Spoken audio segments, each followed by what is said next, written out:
She's just an innocent bystander. So what's new? Tell him I won't do it. It has to be done by next Thursday, Nick. And make sure it happens in Boston where he lives.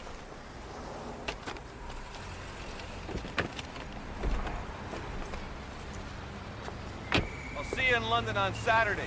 We'll have a pint to celebrate. The White Zone is where immediate no parking. Do not leave your car.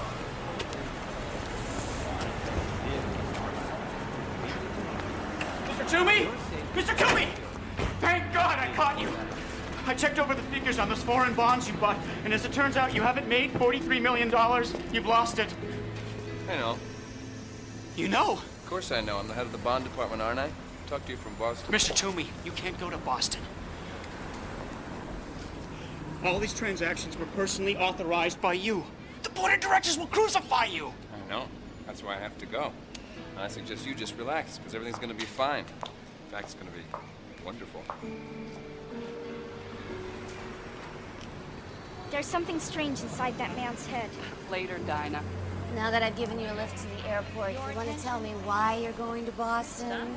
Doris, I'm not going to tell you, and you know Yes, because it's just so unlike you. Flying off to some strange city for no reason, not even telling your best friend why. AP Flight 29 to Boston. Oh, gosh, that's my flight. I gotta go. Bye. This is to announce the boarding of AP Oh, I'm sorry. to Boston, departing from Gate 51. Bye.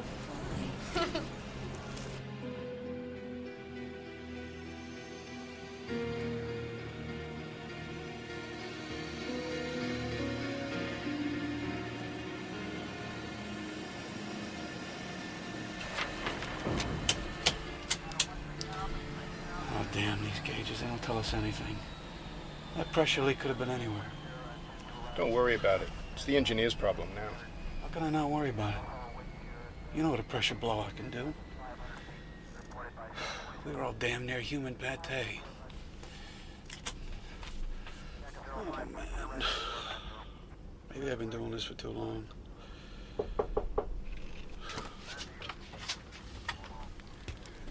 Captain Engel?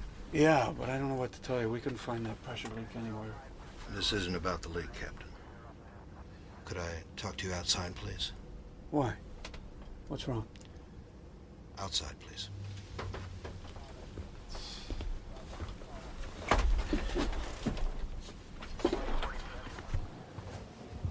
You want to tell me what's going on? It's about your wife. My wife? Oh. You mean my ex-wife? We're divorced. Why? What about her? There's been an accident. Perhaps you better come up to my office.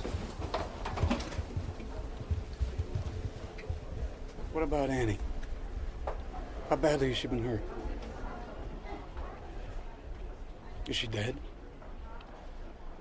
Yes. I'm afraid she is. There was a fire in her apartment. Are you all right, Captain? Yeah. Just a shock, that's all.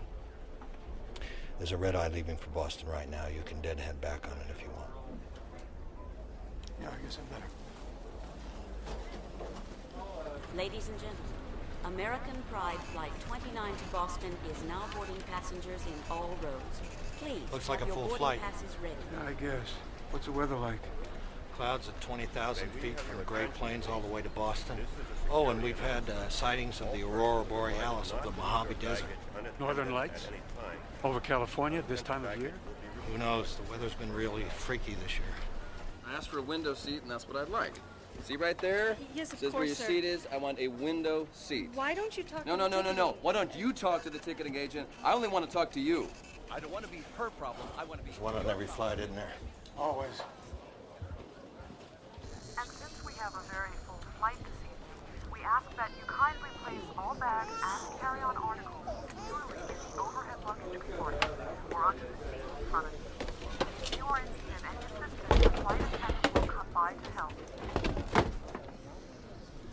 Well, I guess this is it, Captain.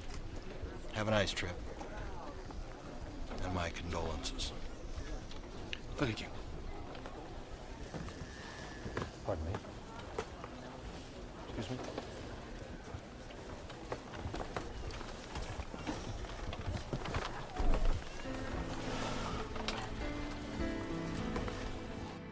Roger, American Pride 29, you're clear for takeoff. Have a good flight to Boston.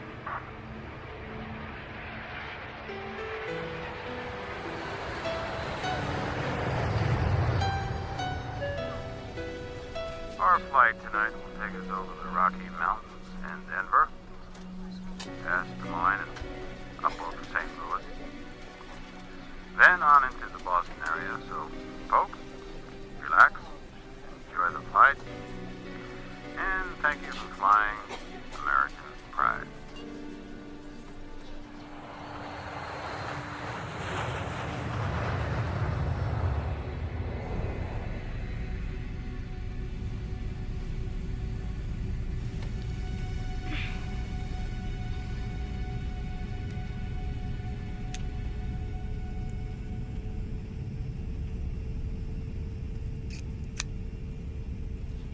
Vicky, could I have a glass of water, please?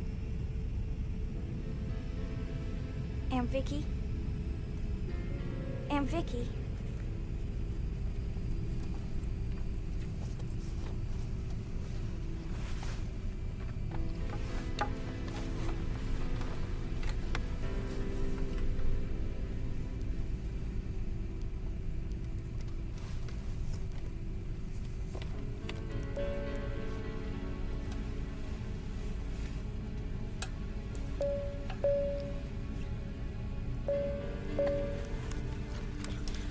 Would somebody speak to me, please? I'm sorry, but my aunt's gone, and I'm blind.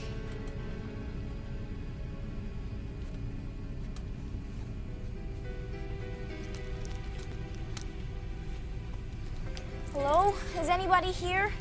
Anybody?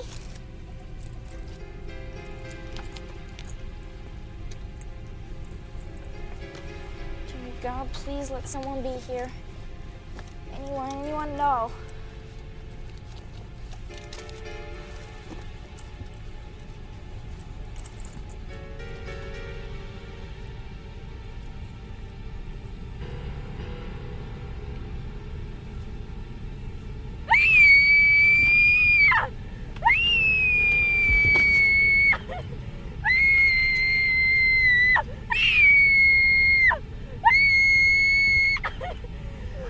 It's all right. It's all right. It's all right. What's wrong? Where is everybody? They've gone. They've all gone. What do you mean, where's everybody? They're all right here.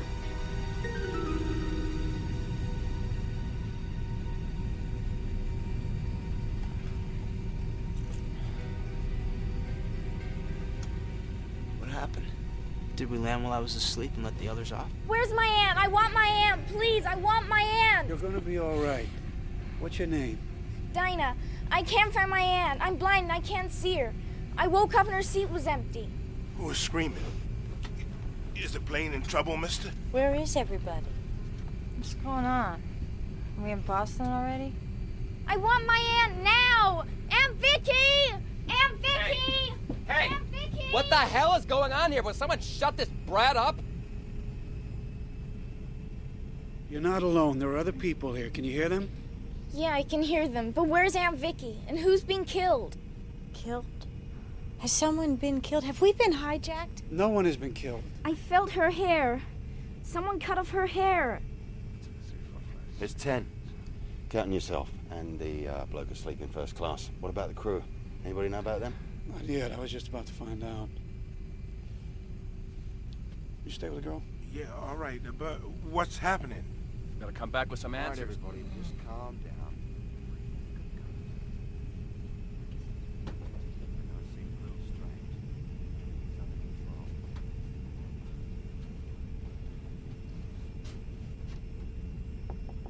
Hello, you guys, open up. Hello. So what do you think happened? Do you think the plane landed and let the other passengers off? I don't know. I was asleep. You're a teacher, aren't you? That's right, sweetie, the 5th grade. How'd you know that? It's in your voice. Miss Lee, my teacher at the blind school, sounds just like you. Well, if you'll excuse me, I think I'm going forward to join our friend. I want to know what is going on here, and I want to know right now. Oh, nor am I a bit surprised.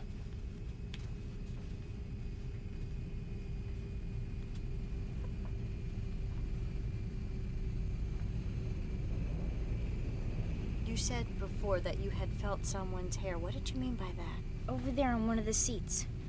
I felt someone's hair. This is a wig. It's not a human scalp. Is that what you felt? What do you see? Nothing, just mountains and darkness. Hello? Hello? Hello?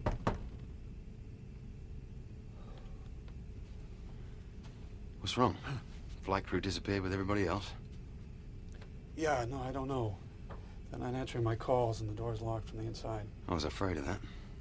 Sorry to get your wind up. Nick Hopewell. I am praying, sir, that the pilot's cap I noticed on one of the first-class seats belongs to you. It does, Captain Engel. But under the circumstances, you can call me Brian. I'll call you Savior. If we find what I expect to find on the other side of that door. Well, let's try and get it open, shall we? Okay. Let's see.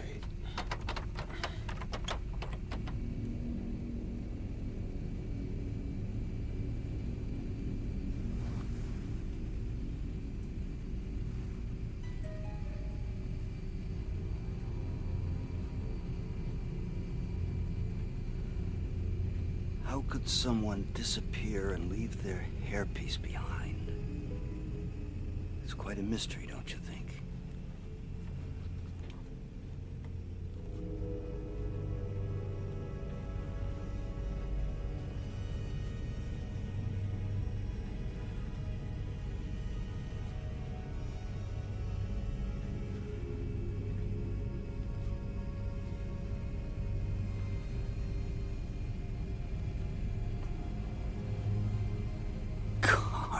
Yeah, you're not kidding.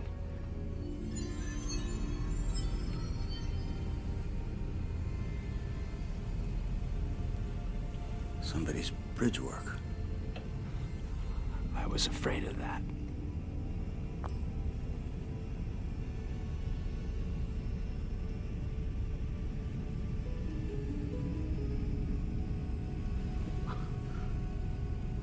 What's going on here? Hello? Excuse me. Come out from back there. Who's back there? Hi. Yeah. I'd like to know exactly what's going on, please. Currently? We're about to break the lock on the cockpit door. It seems our crew have abdicated along with everybody else. But we're in luck all the same.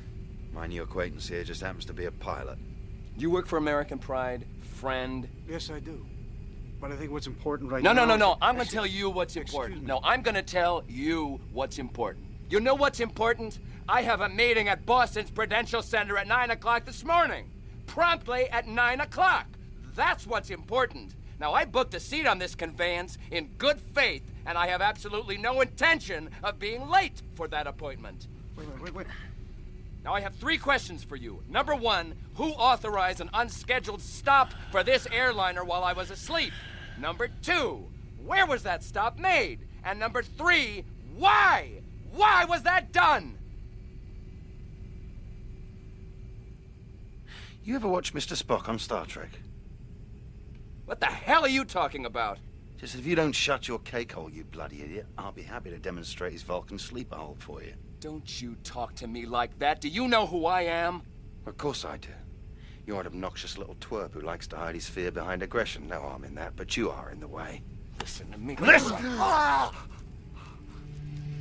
Whoa, a nose hold. I can break it. Easiest thing in the world, trust me. I said I could break it. Do you understand? Signify if you understand. Listen to me. I haven't got time to discuss your business appointments, therefore I'm going to send you back to the cabin with this gentleman in the striped shirt. Don Gaffney. Mr. Gaffney will be your escort. Once you arrive in the main cabin, cabin, you will sit down in your seat, strap your seatbelt firmly around your middle, and keep your mouth shut. Do you understand? Oh, please favour me with a thumbs up if you understand.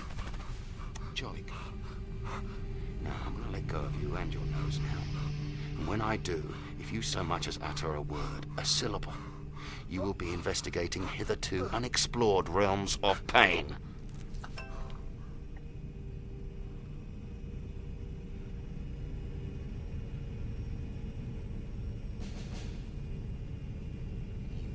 I wouldn't, mister. This guy means it. You better come on back with me. Bad idea. Come on. Hey, come on. Come on.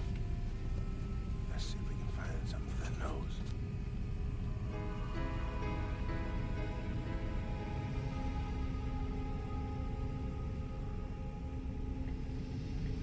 Right then. Let's get the cockpit door open, shall we?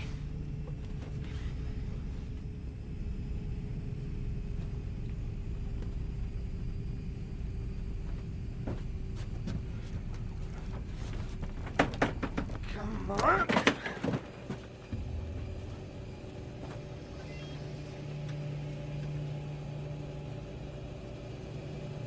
Whoa. No one's driving the plane.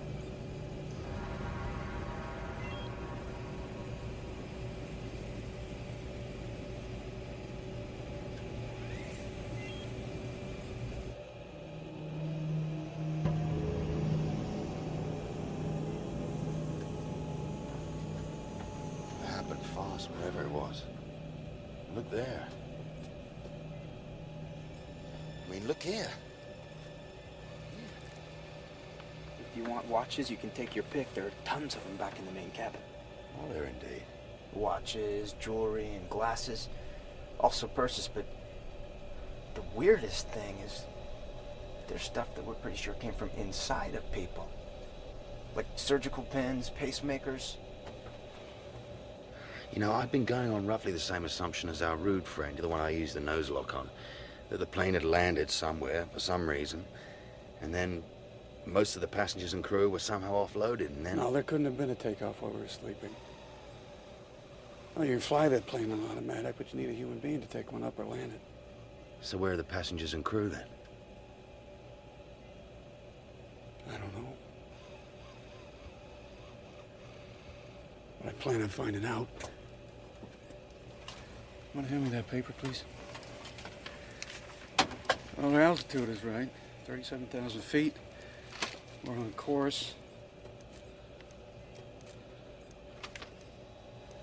What are you doing? Figuring out our closest major airport.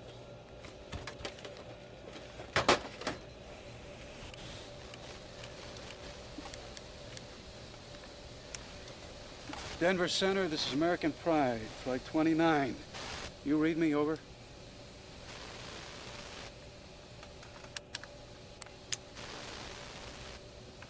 Denver Center, come in, please. This is American Pride, flight 29. We have a problem. A big problem. What's going on? I'm not getting anything at all. Mayday, Mayday, this is American Pride, flight 29, requesting emergency aid. Come in, please.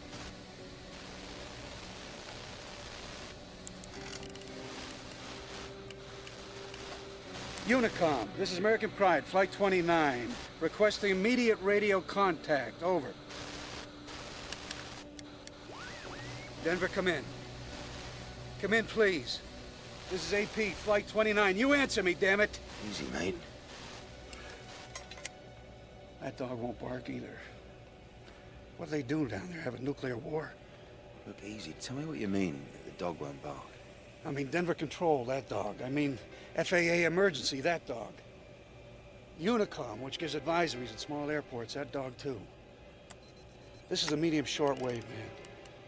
People should be jumping all over this like frogs on a hot sidewalk. But I'm not even picking up static. The VOR beacon out of Denver, that's not working either. What does that mean? It means we have no radio. It means we have no Denver navigational beacon. And my board here says everything is peachy keen, which is crap. It's gotta be. Hey, kid, would you run back there? Look out the left side of the plane. Look behind us. Tell me what you see. My equipment says we're less than 50 miles south of Denver right now.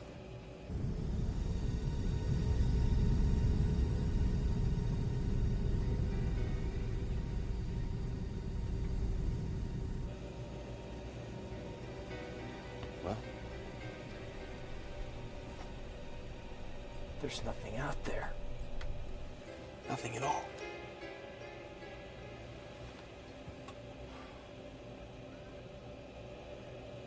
Denver's blacked out, isn't it? Yeah. Either that or it's gone. All right, people, back to your seats. We need a little peace and quiet. We are being quiet. Now, come on, my young friends. Let's go sit in the back. The captain has a lot of work to do.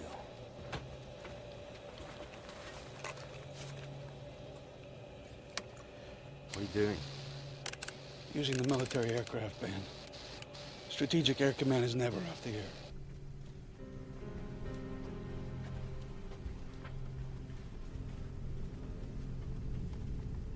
What's going on? The captain and that British fellow are trying to raise an airport on the radio. I suppose that we should introduce ourselves. I'm Bob Jenkins. I'm a mystery writer. I've written more than 40 novels. None as strange as this. My name is Laurel Stevenson, and I'm a school teacher in the San Bernardino Valley. And this is the first vacation I've had in 8 years. What's the matter,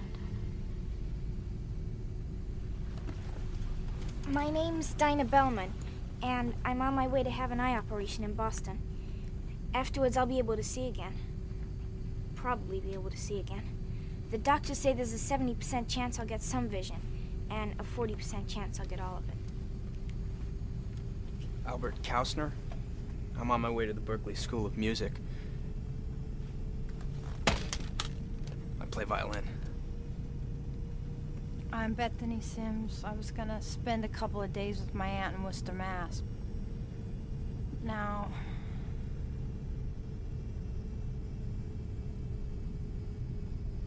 And you, sir, what's your name?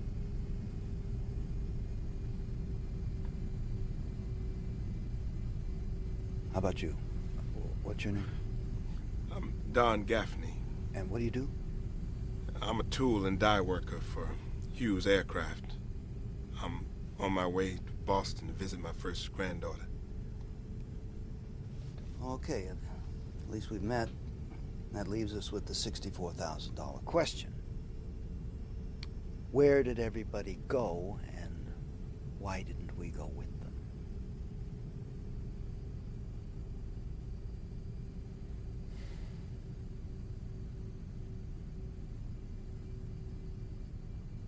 Air Force Control, this is American Pride, Flight 29. Do you read me? Over.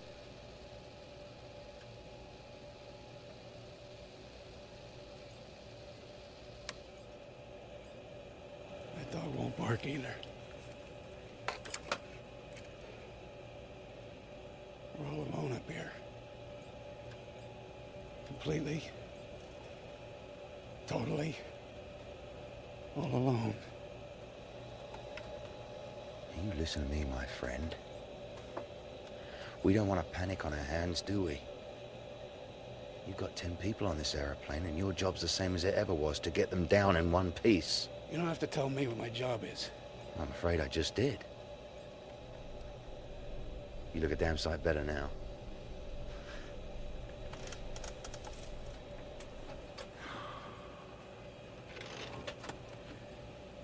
What do you do for a living, Nick? And don't tell me you're an accountant.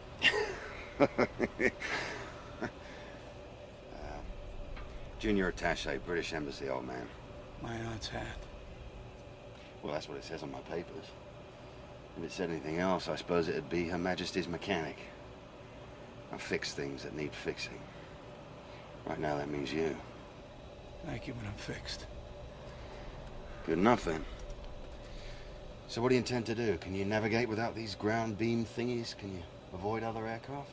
I can navigate just fine with the onboard equipment. As for other planes, this thing right over here, that says there are no other planes. Well, we don't have to worry about running into anybody then, do we?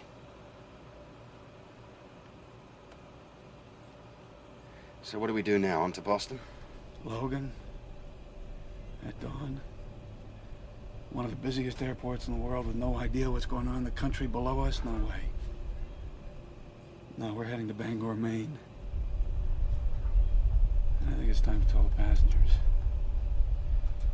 The few that are left, anyway. Could one of you gentlemen kindly tell me what's happened to all the service personnel? I've had a lovely nap. But where did everybody go? But it doesn't make any sense. Where'd everybody go? I don't know, but perhaps... Ladies and gentlemen, this is Captain speaking. Captain, my butt. Hey, shut up. As you know, we have an extremely odd situation on our hands here. We have no cockpit-to-ground communication.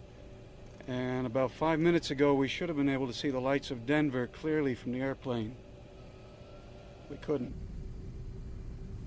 Now, all of that is bad news. The good news is this. The plane is undamaged.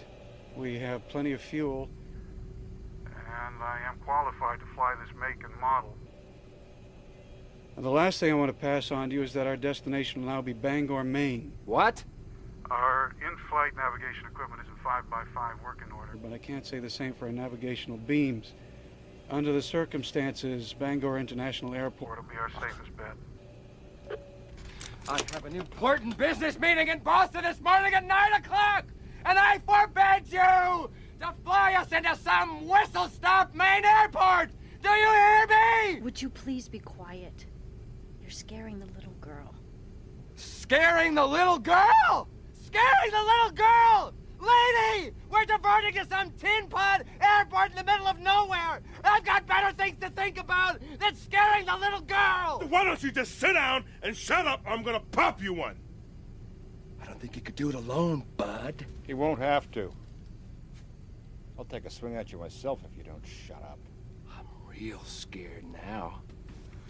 I'll help them if you don't stop it, mister. I really will.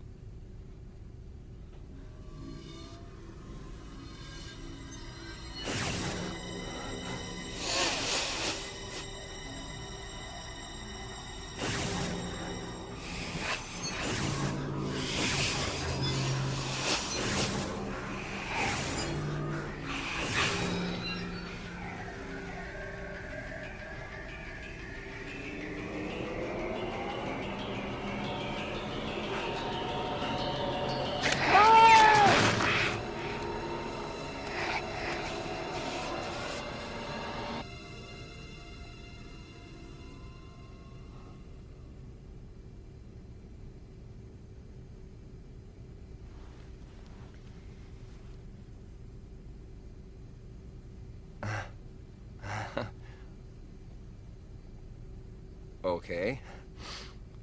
Okay, fine. You're all against me?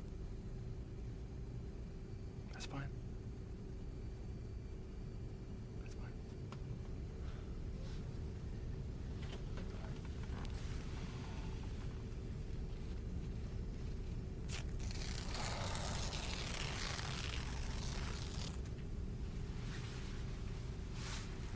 It doesn't have to be this way, mister. You should just relax. Take it easy.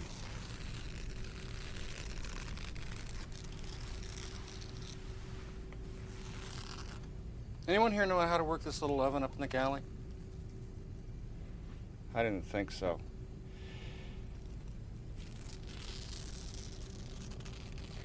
That man was just upset, you know. He's better now. We all look like monsters to him. No. I'm sure we don't. Now, what made you say that? I hear things sometimes. People's thoughts. I always have. But just now, for the first time. I saw what that man was seeing. It was dark and fuzzy, but I still saw. Sweetie, that's just your imagination, that's all. That's what my aunt used to say, too. But it's not. Why don't you get some sleep? You'll feel a whole lot better. No, I won't. Besides, I was asleep. And now I'm all slept out.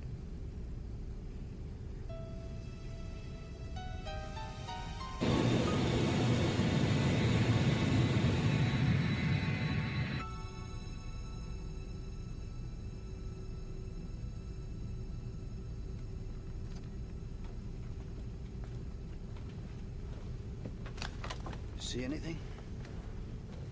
I didn't think so. May I ask you something? Did you happen to hear anything the little girl said earlier? No. Well, she was telling Miss Stevenson that she didn't think she could go to sleep because she had already been asleep. I also had been asleep. What about you, dear boy? What about me, what? Were you sleeping? You were, weren't you? Well, yeah. Yes. We were all asleep. Everybody. Well, maybe. Nonsense, maybe. I'm a mystery writer. Deduction is my bread and butter. Don't you think if someone had been awake when all those people were eliminated, that person would have screamed bloody murder and awakened the rest of us? I guess so. Of course. So I deduce that everyone was asleep, including all those people that were subtracted, along with the flight crew, of course, dear boy. Could you call me Albert, please, Mr. Jenkins? That's my name. Oh, I'm sorry, yes, of course. Yes, I'm upset, and when I'm upset, I tend to get a little patronizing. Please forgive me. It's just that I'm trying to figure this thing out. Well, do you have any ideas? Well, if it were just the plane, I could easily come up with a scenario. What scenario? Well, let's say, for instance, that some shadowy government organization decided to conduct an experiment and we were the test subjects. And the purpose of such an experiment, given the circumstances, would be to document the effect of serious emotional stress on a number of ordinary Americans. And the scientist who designed the experiment loads the oxygen system of this plane with an odorless hypnotic gas. After this is released into the air, everyone falls asleep, with the obvious exception of the pilot, who is breathing uncontaminated air through a mask. Then the captain lands the plane at a secret airstrip in Nevada, let's say, whereupon, with the exception of the 9 randomly chosen test subjects, all the sleeping passengers are carefully carried off the plane and placed aboard another identical plane. The captain then gets Flight 29 airborne again and returns it to its original altitude and heading. He activates the autopilot. He disables the radio systems. And then, as the effect of the gas begins to wear off, the captain hears on his intercom the voice of the little blind girl calling for her aunt. And he knows that this will wake the others. The experiment is about to begin. Captain Angle is one of them? Well, in this scenario, he is. If Captain Angle is one of the people who did this to us, we're going to have to capture him as soon as we land. You, me, Mr. Gaffney, and perhaps that British fellow. But it doesn't hold up, you know. What? This scenario I just gave you doesn't hold up. But you just said. What I said was, if it were just this plane, I could give you a scenario. But unfortunately, it's not just this plane.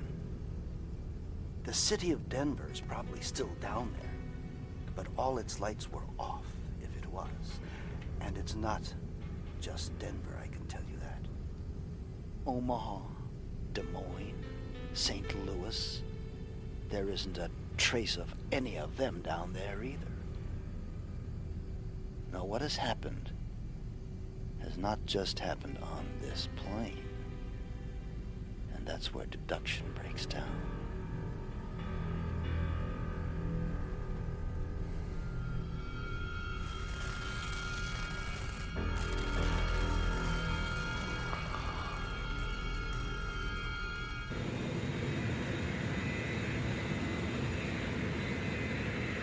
St. Louis Center, come in, please.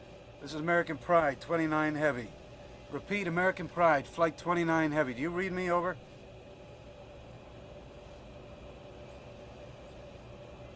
Nothing anywhere. Not on the ground or in the air. It's like the entire country has suddenly ceased to exist. I don't suppose you ever read science fiction, do you? Well, I was crazy about it as a kid. You? Yeah, till I was 18 or so. I've been sitting here running all these old stories through my head. You know, time warps, space warps, alien raiding parties. I mean, we really don't know if there's anything left down there, do we? Not with all this cloud cover. No, we don't. No, and it might hold all the way to Bangor. With air traffic control out of commission, there's no way of knowing. Suppose you just took us down for a little look-see. No, too dangerous. With no ATC and no other planes to talk to. You can laugh at me if you want. I'm not laughing, matey. I'm far from laughing.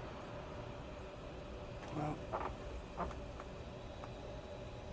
suppose we have slipped into another dimension, like in a science fiction story.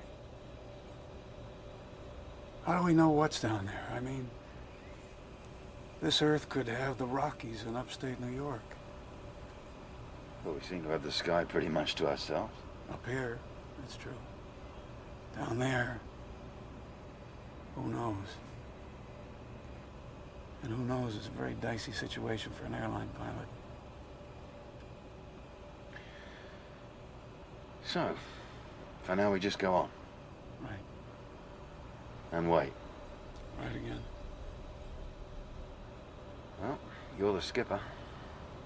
That's 3 in a row.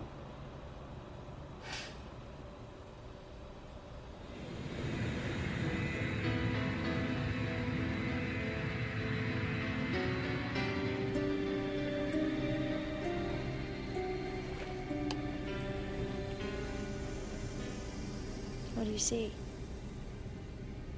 The sun's up. That's about it. What about the ground? I can't see it. It's all clouds down there. Perhaps it's just as well. Maybe.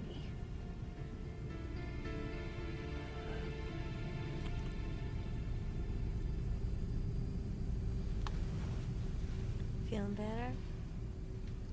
A little. I don't mean to pry. But... What? You can ask me what you want. Why did you lie about why you were going to Boston? How did you know I lied? I could hear it in your voice. I can hear lots of things. Maybe because I'm blind. I don't know, but I know you don't lie. Otherwise, I wouldn't have heard the difference. I was going to meet someone. A man named Darren Crosby. How did you come to know him? Well, that's the embarrassing part, and that's why I lied. I've never actually met him before. We started corresponding through a personal ad in a magazine, and I liked him. I mean, I liked what he wrote and what he looked like in his picture. So I agreed to fly to Boston to meet him. That's strange, isn't it? To fly all the way across the country to see someone you've never even met before. Yeah. But I just realized it didn't have anything to do with Mr. Crosby. It was really about me. I didn't want to play it safe anymore. I was trying to break out of the confines of my life and have an adventure. Well, I guess I got more of an adventure than I bargained for.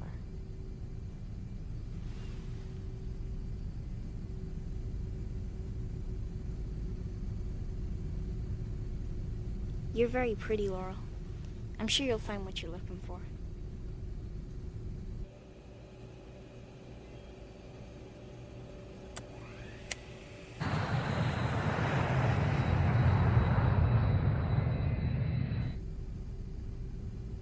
Do you think we're gonna be all right? I think so. hope so. Kind of scared what might be under those clouds. Then I was scared anyway about Boston. My mother all at once decided how it'd be a great idea if I went to spend a couple of weeks with my Aunt Shauna. I think the idea was for me to get off the plane and then Shauna pulls a string on me. What string?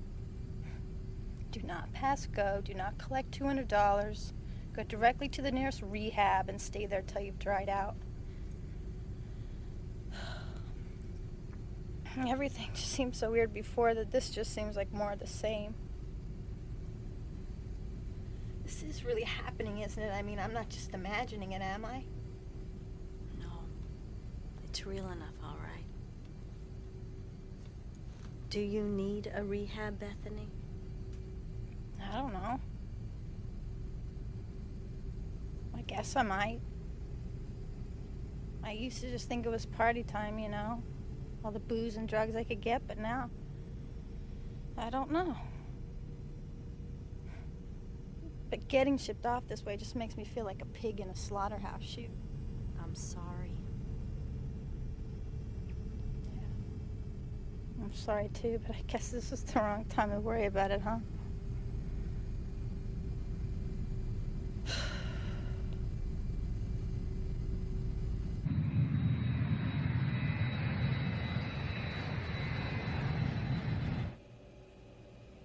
Well,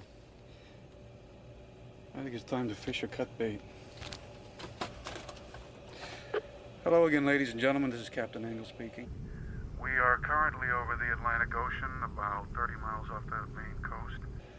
I'll be commencing our initial descent into the Bangor area very soon. I want you all to make sure your seatbelts are snug and secure. I'm beginning our descent now. I want you all to be calm. My board up here is green across, and all procedures in the flight deck remain routine. Well, that's very comforting, that is. You should have been a politician, mate. Well, I doubt they're feeling very comfortable right now. I know I'm not. 30,000 feet, still descending. I don't mind telling you, Brian, I'm scared stiff. Part of me wants to grab you and make you take us back up again. Oh, it wouldn't do any good.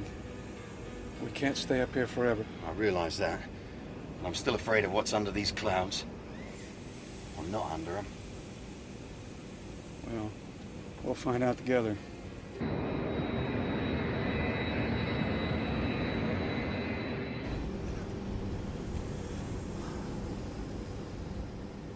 I figure we might as well all be together on this one.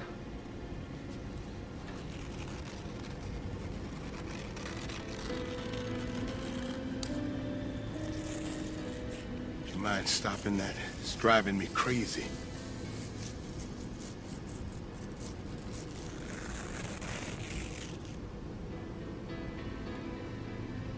Well, at least we'll be able to get some chow when we land.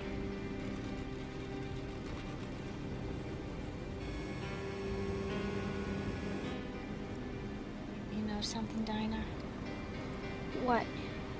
I really don't want to go down there. I mean, I really don't.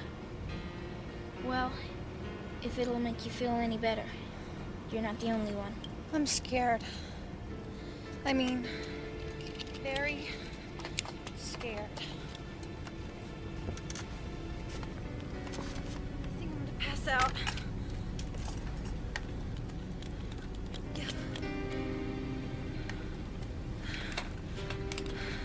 It's going to be all right.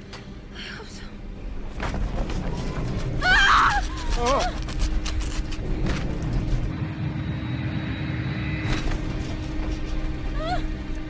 This is just Ordinary turbulence, folks. Most of you have been through this before, so just remain calm.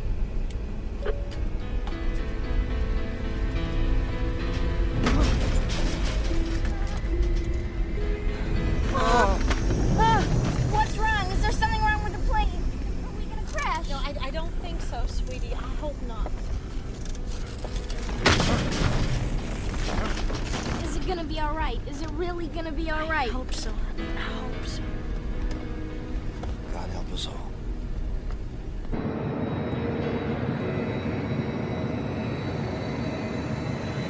Look, maybe this wasn't such a good idea, Brian. Maybe we should climb back up again and think about it, eh?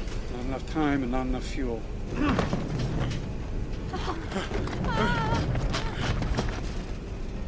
Hang on. Going in.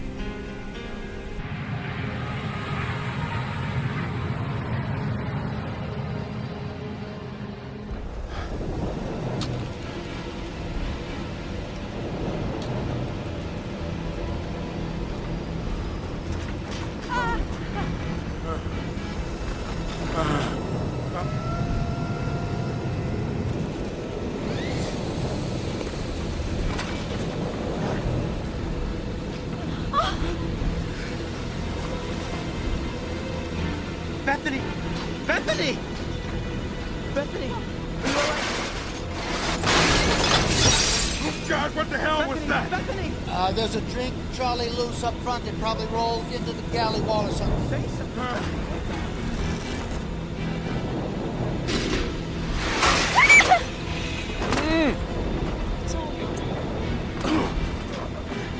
Please, I don't want to die. I just don't want to die.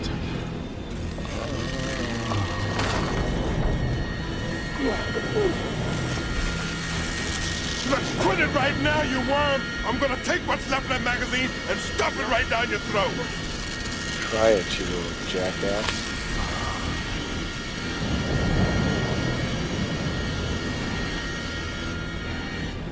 $3,000 feet? How low is this sea, Brian? I don't know. Lower than I'd hoped, that's for sure. Oh, that makes me feel a lot better. I'll take us down to 500 feet. And if we still haven't broken through the cloud cover, I'll take us back up again. We'll fly down to Portland. Well, maybe you should take us that way now. Now, the weather down there is almost always worse than the weather here. This is starting to look like a bad decision, mate. We haven't struck out yet. But we are running out of room, aren't we? I mean, 2,000 feet. Somewhere underneath all this grayness, the ground's rushing up to meet us, isn't it? Yeah, it is, but we still... There we go. We're coming through.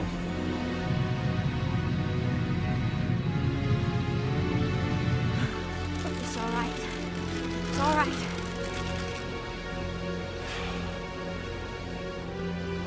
We've broken through the ceiling, ladies and gentlemen. In a few minutes, you're going to hear a thump from below. That'll be the landing gear lowering into place. I am continuing our descent into the Bangor area.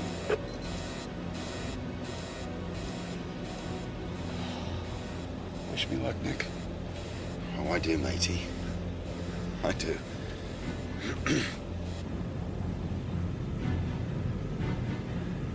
What do you see, Laurel? We're over land. I see a field and a forest and what looks like a pond. It's there, Dinah.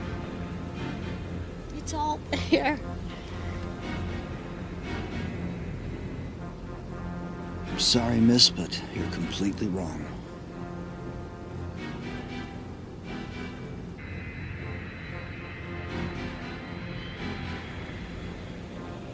I can see the airport. My God, what a beautiful sight. Buckle up, coming in. Bangor Tower, this is AP, Flight 29, heavy. I am declaring an emergency. If you have runway traffic, get it out of the way. I am coming in. Hey, the runway lights are dead, Brian. No time to worry about that now.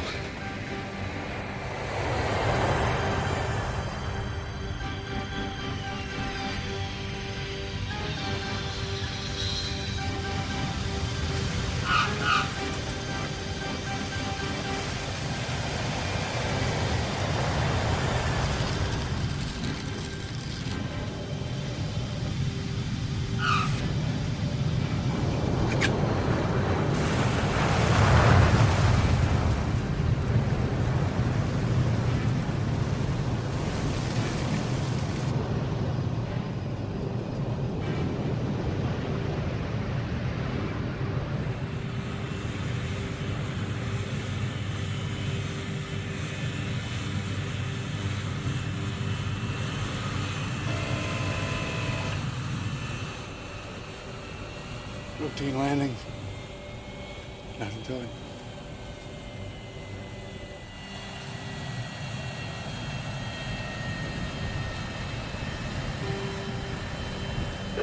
Ladies and gentlemen, welcome to Bangor. Yeah!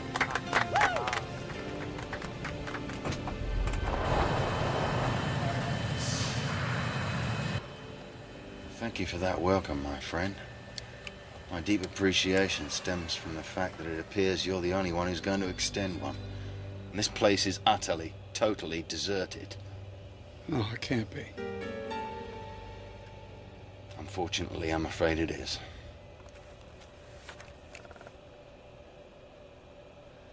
So what do we do now, Brian? We get out of the plane. And we see what's what. After you, Squire.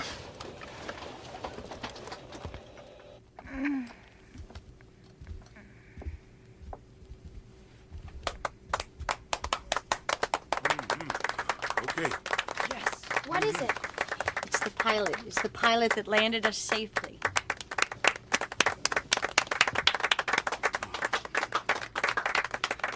Ladies and gentlemen, I assure you it was a very routine landing. Aw, shucks, ma'am, it weren't nothing.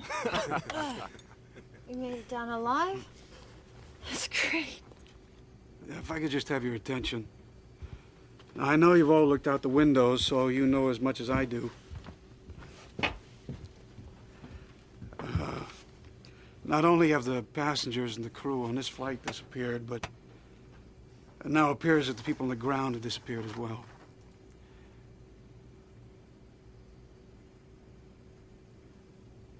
But logic suggests that since we survived, whatever it was, that others must have survived it as well. False logic. I think the best way of dealing with this is just to take things one step at a time. And the first step is exiting the plane. I bought a ticket to Boston, and Boston is where I'd like to go. Shut up.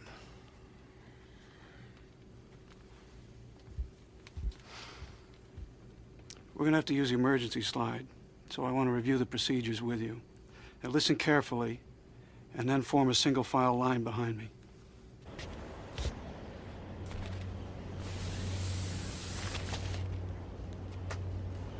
Well, here we are at last. You know, there's something wrong with the air here, Brian. It's... What do you mean? I don't know. Poisoned? No, at least I don't think so. Just no odor, no smell. What? Is there something wrong? I mean, I'm not sure I really want to know, but if there is... Honey, there's nothing wrong here. But there is. This place smells wrong. Really badly wrong.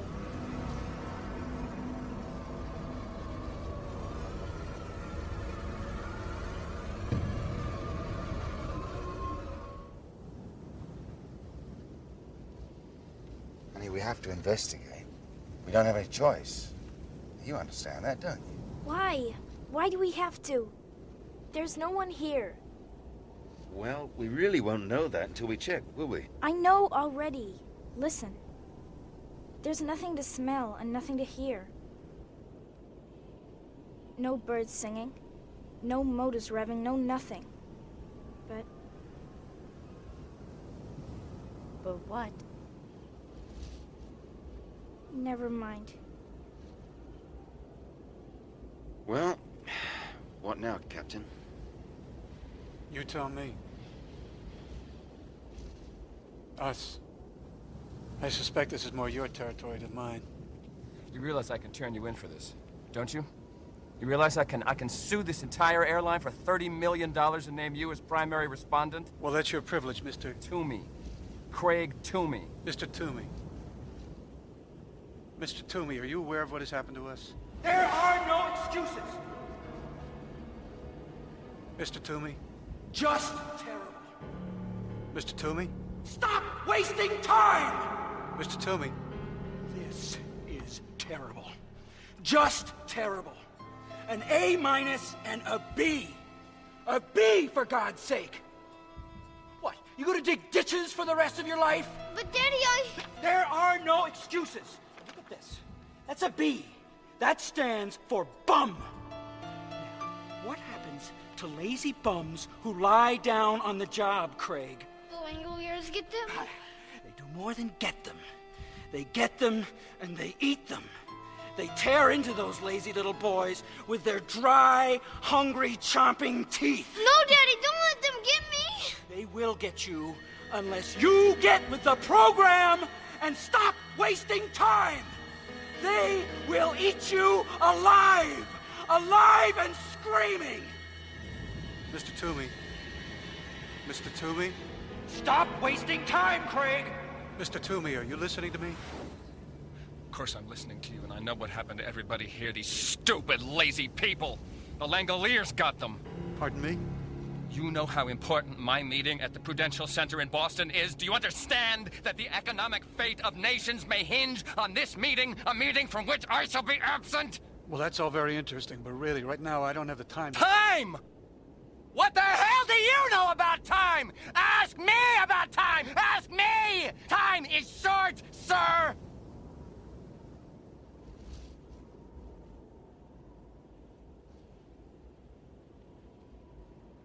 And what do you reckon the best way is inside the terminal, Brian? Well, I guess it would be through the luggage conveyor. All right, then. Now, let's hike on over. Ladies and gentlemen, shall we? Sure. Let's go. Let's go. Mr. Toomey? Let's keep together, please. Why don't we see if we can get something? You see the opening there? That's what we're going through. If there's a restaurant.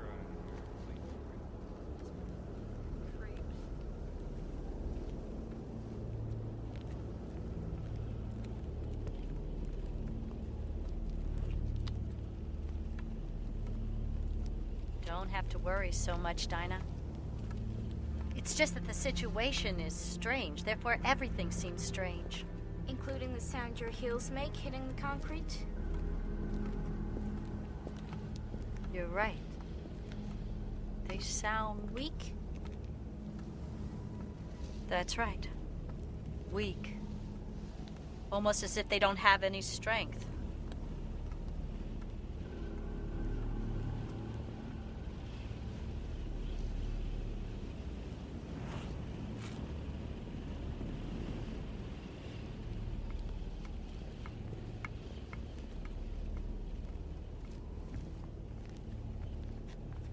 Coast clear.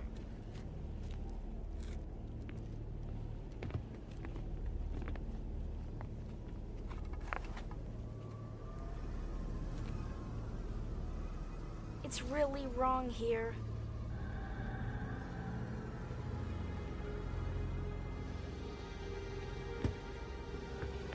Watch your head going through here. That's it. Yeah, just wait for me when you get in there.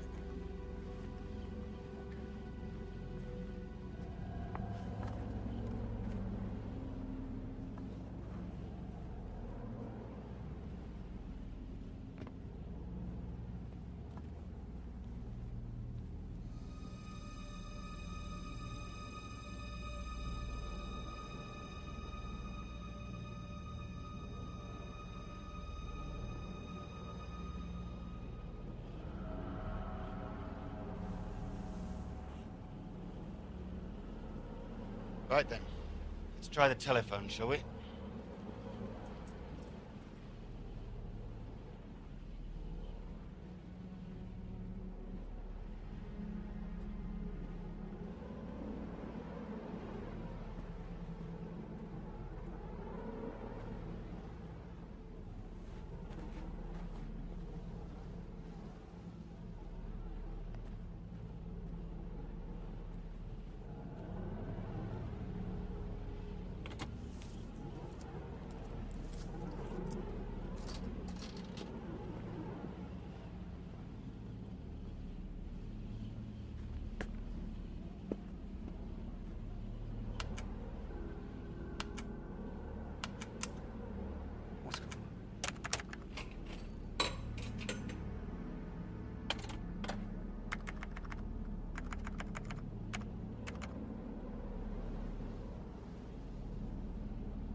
What, I scare you?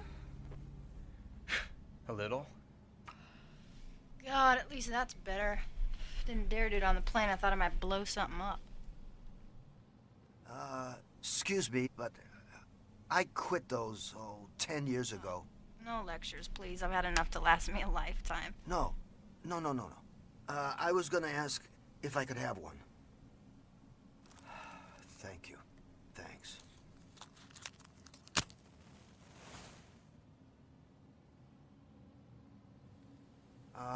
Albert. What? God, you have been away. Here.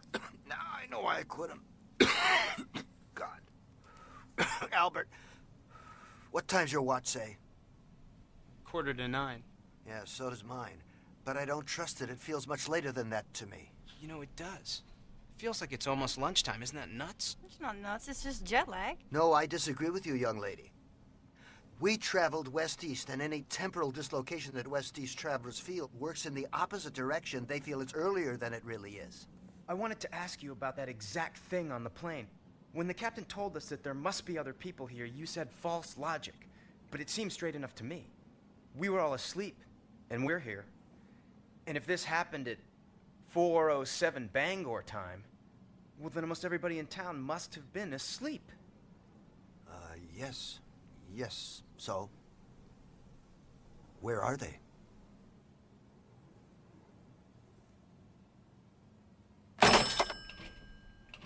It's a washout.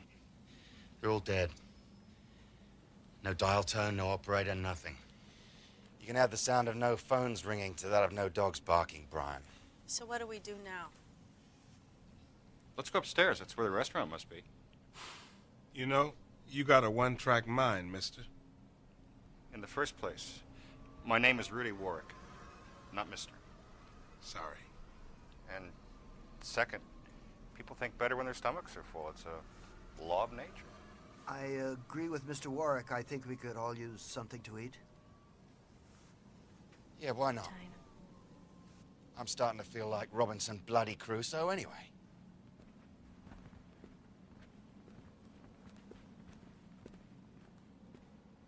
You know something, don't you? I might, but then I might not. But I do have a suggestion. Young lady, save your matches. Well, I don't get what you mean. There's got to be a newsstand upstairs with tons of matches and disposable lighters. I just still say save your matches. Wait a minute. Where's Mr. Toomey? Who cares? Good riddance to bad rubbish. Sorry, mate, I didn't see him go. Toomey!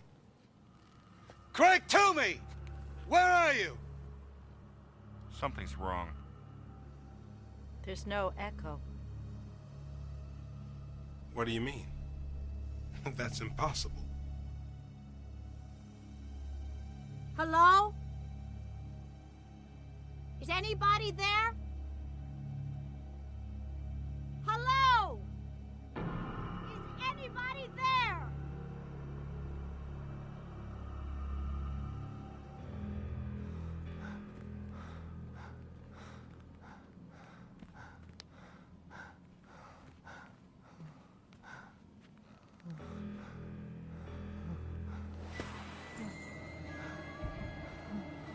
They're coming, son. The Langoliers are coming. No, no one is coming. They're coming for you. You've been bad. You had an appointment in Boston, and you skipped it. No, it wasn't my fault. I was kidnapped. There are no excuses! Lying down on the job is lying down on the job. I don't want my job. What? I don't want my job, and I don't want my life. Since I was 5 years old, you've been loading on the pressure, seeing if you could make me explode. Well, I am going to explode, Father, and I don't give a damn. You know what I did? I bought $43 million worth of bonds I knew were total garbage. You did what? I burst on a target on my own head.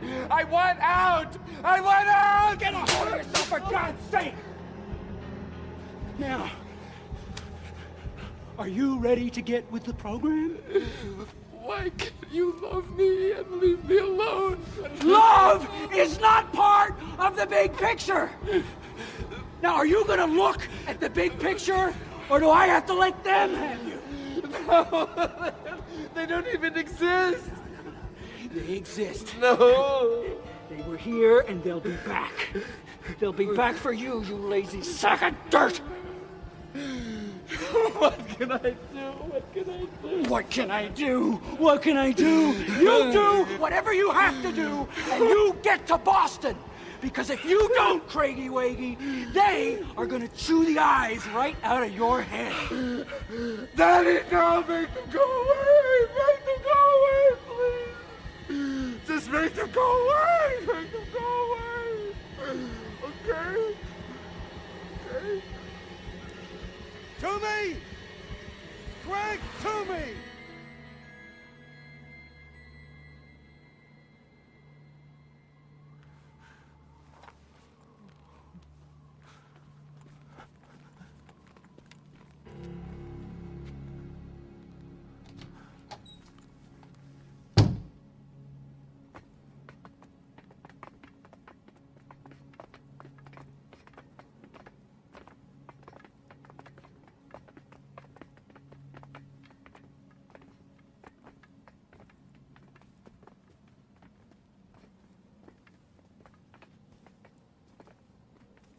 Okay, let's go. Wait. What? Shh.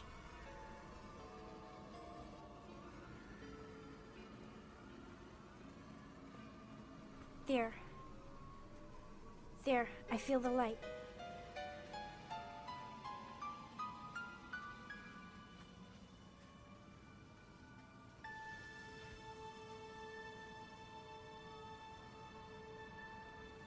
The glass is wrong too. Dinah. Shh. I hear something.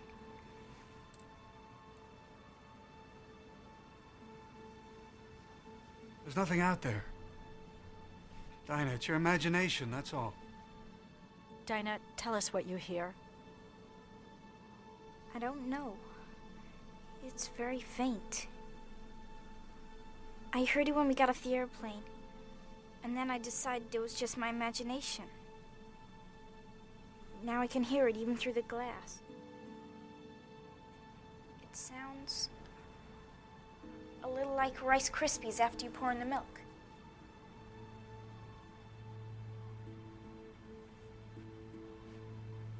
You hear anything? A bloody thing. Mind you, she is blind. I mean, she's used to making her ears do double duty. I think it's hysteria. Do you hear anything? Not a bloody thing. Mind you, she's blind. She's used to making her ears do double duty. I think it's hysteria. Dinah, what are you talking about? I was talking to Nick. And she heard us from over there by the window. You've got great ears, hon. I hear what I hear. And I hear something out there. In that direction. And it's awful.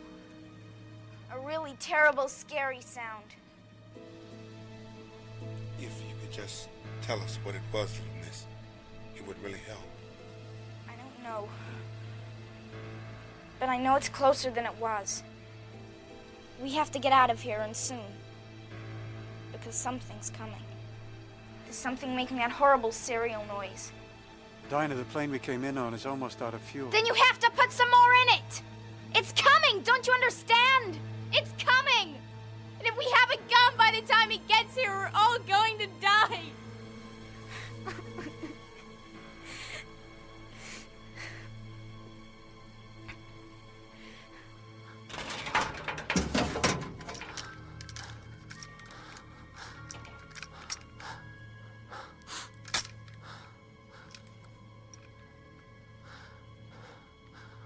want to hurt anyone.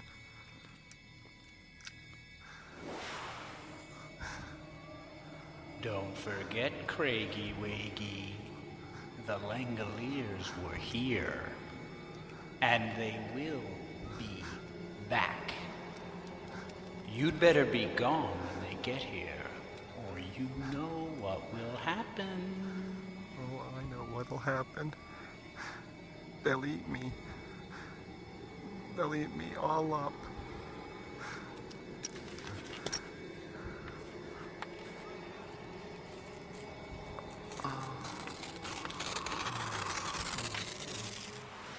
Well, look, this is an airport. There must be other planes with fuel in them. If we find one, can you fly it? Yes. There's just one little problem. Where exactly should we go? Away. Away from that sound. Is it closer now than when you first heard it, Dinah? I don't know. I think it's still far, but I can't be sure. Then I think we should do what Mr. Warwick has suggested. Let's find the restaurant, have a bite to eat, and then we can figure out what's going to happen next. Who elected him leader of the group? We better go along. I think he really knows his stuff. What kind of stuff? I don't know exactly, but... well, I think it's worth finding out. Well, come on. Right. I'm starving. Let's see what they got.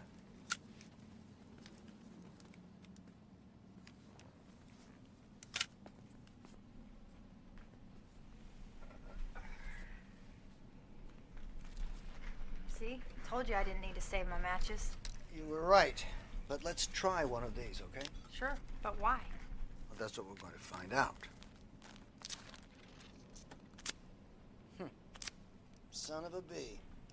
Looks like we've discovered yet another problem. Can I borrow your book of matches, Bethany? Wait a minute, matey. Exactly what is it you do know? Only that this situation has even wider implications than we thought. What's happening, folks? Be damned if I know, but I don't like it much.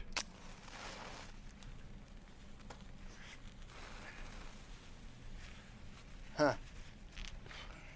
Even that's more than I expected. All right, tell us about it. I know you... It's spoiled. Damn, I hate that. Spoiled? No. No, I doubt that.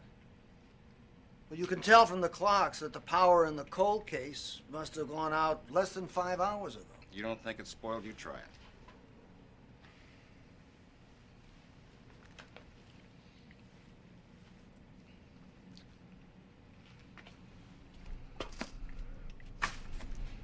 That's not spoiled. It's just tasteless, like chewing paper. But I can understand why you might have thought that it was spoiled. It was spoiled. Try your beer. See how that is. I don't want it anymore. Here, give it to me. I've drunk 'em warm before. Don't cross my eyes none. Damn. Flat. Flat and tastes like an old tire. Oh, good. That's good. Flat, that's something we can see. Can you get some more beers and some soft drinks from the cold case over there? You can't dilly-dally any longer, 𝐜𝐴𝐨𝐲𝐸. You have to get to Boston, and you have to do it now. I don't want to shoot you, but I will if I have to. I don't want to shoot you, but I will if I have to. Yes, I will.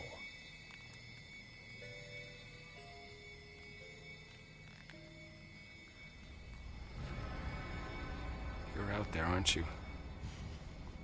You ate up all the useless, lazy people, and now you're coming back for me. But I'll be gone by the time you get here. I'm going to Boston.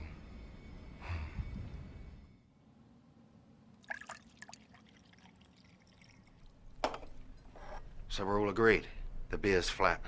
But why? Well, I have an idea, but before I say anything else, I'd like you all to look around this place very carefully and see if you can tell me what's different about in here than on the plane.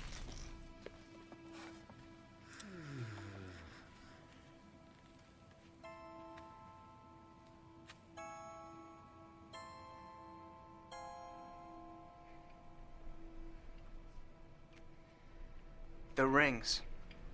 The wallets, the purses, the surgical pins. None of that stuff is here. Correct.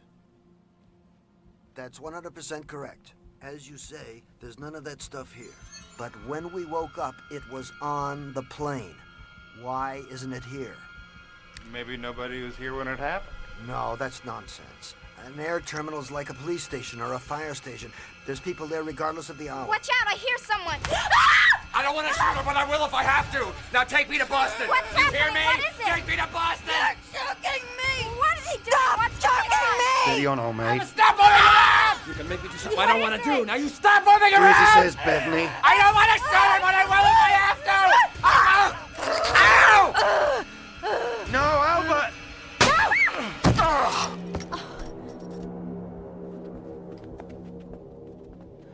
I think I've been shot. Albert! It's all right, Albert. Albert? Albert, you all right? Kid, you all right? How bad am I hit? Were you able to stop the bleeding? Oh, I think you'll live, old son. Here, souvenir for you. Found it on the floor. It must have hit you square in the chest and bounced off. I was thinking of the matches. I sort of thought it wouldn't fire at all. That was very brave, Albert, and very risky. God, what if I'd been wrong? You almost were. A little more pop, and Albert here would have had a bullet in his lung. Okay? All right. So here's what we do, Mr. I thought it was really brave. Would you pass me that rope? I mean, incredible. Something strong. It wasn't much. I don't want him moving at all. All right. Hold his hands for me. Say, I didn't kill that guy, did I? I hit him pretty hard. He's out like a light, but he's still alive. Oh, his pulse is strong and regular. He'll live. He'll just wake up with a bad headache. In the meantime, I think it might be wise to take a few precautions, don't you? Do you have to be so rough? Yes. If you want him safely secured, you do want him safely secured, don't you? All right. Just like one of Father John's Christmas turkeys. Neatly trussed. Now, where were we before we were so rudely interrupted? Let me up. Let me up. Let me up right now. Shut up! Stop it! Hey, what do you have to do that for? Now listen to me. You need waking up, fellows and girls, and I haven't got the time to do this gently. Dinah says something's coming towards us, rather nasty, at a rate of knots, and I, for one, believe her. Now, having a knowledge of what it is may not save our lives, but I'm bloody sure that a lack of it's going to put an end to us. And soon. Anybody disagree? Jolly good. Mr. Jenkins, pray continue. I'm sorry, but I write about these things. I just haven't taken part in them. Until now, that is. I think you're doing great, Mr. Jenkins. And I like listening to you, too. It makes me feel better. Oh, well, thank you. Thank you. That's very nice of you to say that, Dinah. I think I found a fallacy in our thinking, and it is this. We all assumed as we began to grasp the dimensions of this event that something had happened to the rest of the world. But the evidence doesn't bear that assumption out. What has happened to us. And us alone. I'm convinced that the world as we know it is ticking along as it always has. But it's we, the 10 survivors of Flight 29, who are lost. Please tell us what you know, Mr. Jenkins. I can't help but feeling that we're running out of time and fast. Yes, of course. There's no mess in here, but there's a mess on the plane. There's no electricity in here, but there's electricity on the plane. Neither of these are conclusive, of course, but then there's the matches. Bethany had her matches on the plane. They work fine. The matches in here, they just fizzle. The carbonated drinks are flat. The food is tasteless. The air is odorless. And sound fails to reverberate. Then we have a madman. He fires a gun, And the bullet travels mere inches and it has no force.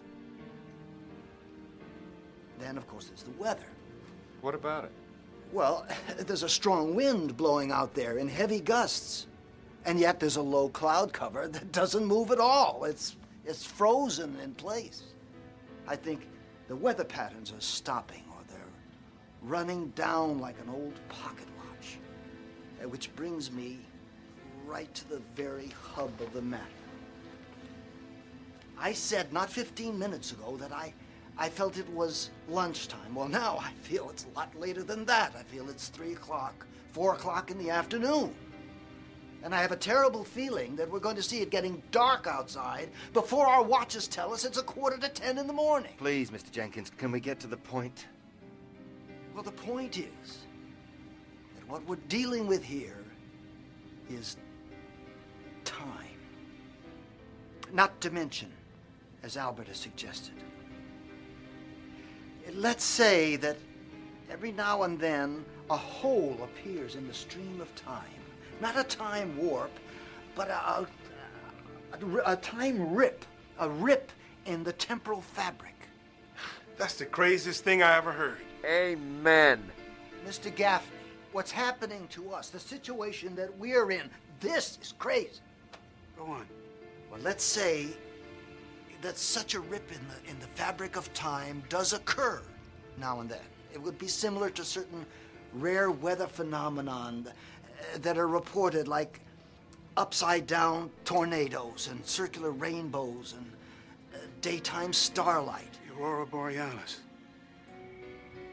What? There was an Aurora Borealis over the Mojave Desert when we left LAX. We were supposed to fly right into it. Well, that's it. That's it. An aurora over the desert. That strengthens my point, doesn't it? If we had the bad luck to fly into that, and it was a time rip, well, that means that we're no longer in our own time, ladies and gentlemen. Look, I have to agree with the lady. Time is short. Could we just get to the bottom line, please, Mr. Jenkins? The bottom line is, I believe, that we have hopped an absurdly short distance into the past. Say as little as 15 minutes. And we're discovering the unlovely truth about time travel. That one can't appear in the Texas State School Book Depository on November 22nd, 1963, and hope to stop the Kennedy assassination. One can't witness the building of the pyramids or the sack of Rome, or investigate the age of the dinosaurs firsthand. No, fellow time travelers. Have a look around you. This is the past. It's empty. It's silent. It's a world with all the meaning of a discarded old paint can. Sensory input has disappeared. Electricity has already disappeared. And time itself is winding down in a kind of a spiral that's going faster and faster. But what about us? If this place is winding down and we're caught in it, I suppose we'll wind down with it. Or else wink out of existence like the other passengers on our flight.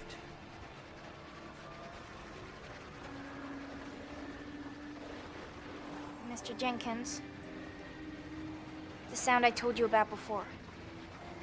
I can hear it again. It's getting closer. Much, much closer.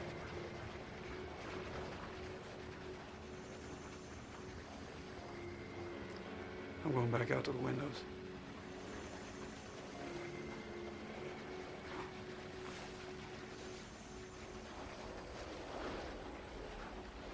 What about you two? You coming?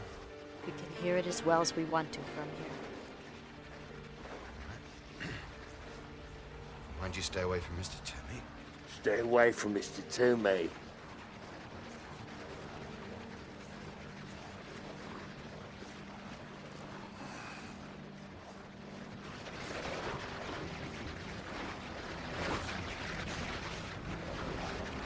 think of it, Brian? All I know is it's the only sound in town.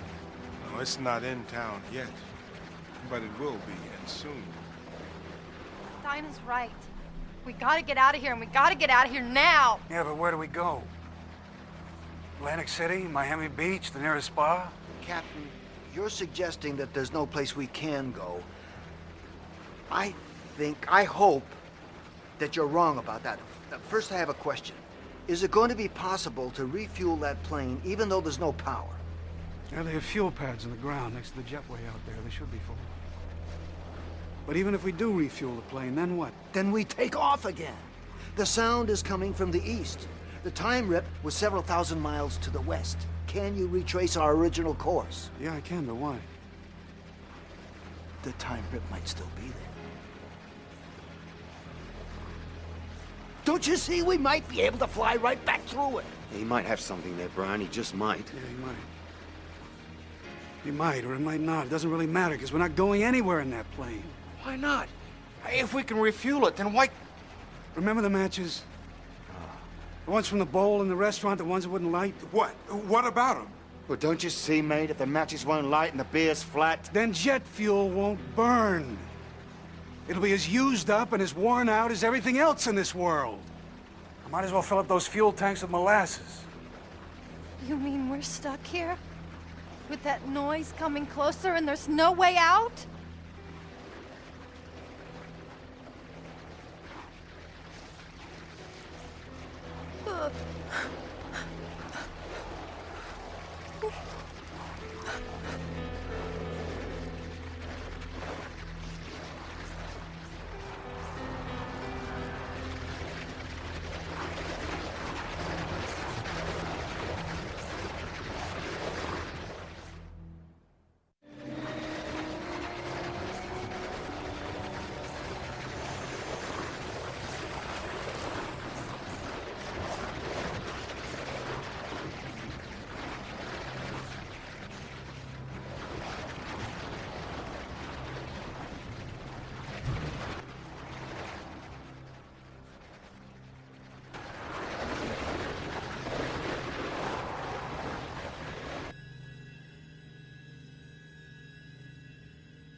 You mentioned Langoliers earlier, Mr. Toomey. What are those? Dinah, don't talk to him. Oh, don't worry. I wouldn't hurt the child. No more than I would have hurt that girl. I'm just frightened, that's all. Aren't you? Yes. But I don't take hostages and I don't try to shoot teenage boys when I'm frightened. Touché. What are the Langoliers, Mr. Toomey? Well...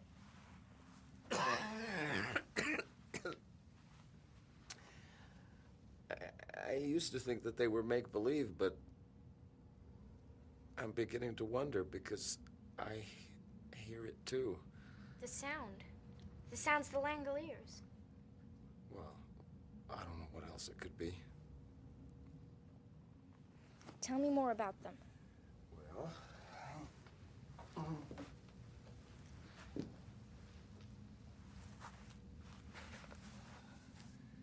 My father used to say that the Langoliers were little creatures that lived in closets and sewers and other dark places. Like elves. No! No, not like elves. Nothing quite so pleasant, I'm afraid. He said that all they really were was hair and teeth and fast little legs. And oh, those little legs had to be fast so that they could catch up with all the bad little boys, no matter how quickly they scampered. Stop it. You're scaring her. No, he's not. I know make-believe when I hear it. I think what Laurel means is that I'm scaring her. Well, my dad said there were thousands of Langoliers. There had to be thousands of them, because there are millions of bad little boys and bad little girls scampering all over the world. Oh, my father loved that word, scampering. I think because it implies senseless, directionless, unproductive motion. Because the Langoliers, they run. They have purpose. In fact, you could say that the Langoliers are purpose personified. What did the kids do that was so bad the Langoliers had to run after them? Well, I'm glad you asked that question, Dinah. Because when my daddy said someone was bad, he meant that that person was lazy. And a lazy person couldn't be part of the big picture. Because in my house, you were either part of the big picture or you were lying down on the job. And if you were lying down on the job and you weren't part of the big picture, then the Langoliers would come and take you out of the picture, take you out of it altogether. He said you'd be lying in bed one night and you'd hear them coming towards you, crunching, jumping, smacking. Stop it! That's enough.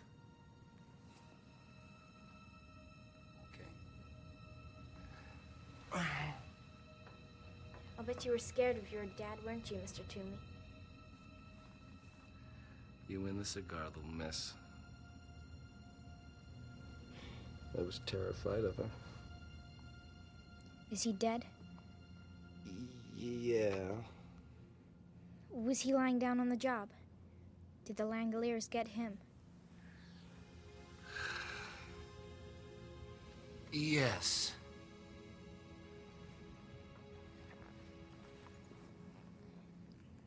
Mr. Toomey? What? I'm not the way you see me. I'm not ugly, none of us are.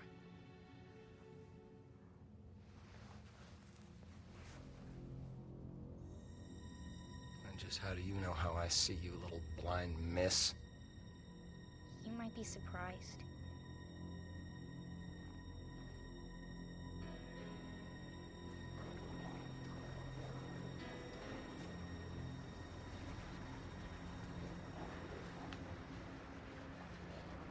Okay, so what do we do now?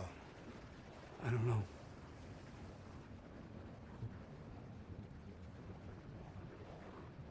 God, she looks beautiful, doesn't she? Yeah, especially compared to everything else around here. Brian, exactly how much fuel do we have left?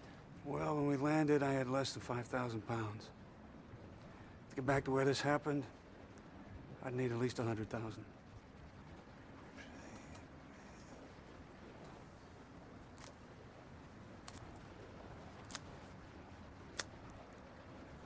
Whatever's happening seems to be catching. Well, I'm going back to the restaurant. I don't like leaving the ladies alone with that banker fella too long.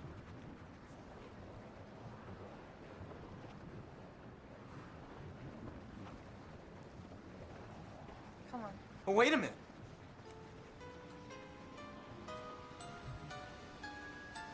Albert? Albert, what is it? Captain Angle. Captain Angle, come here.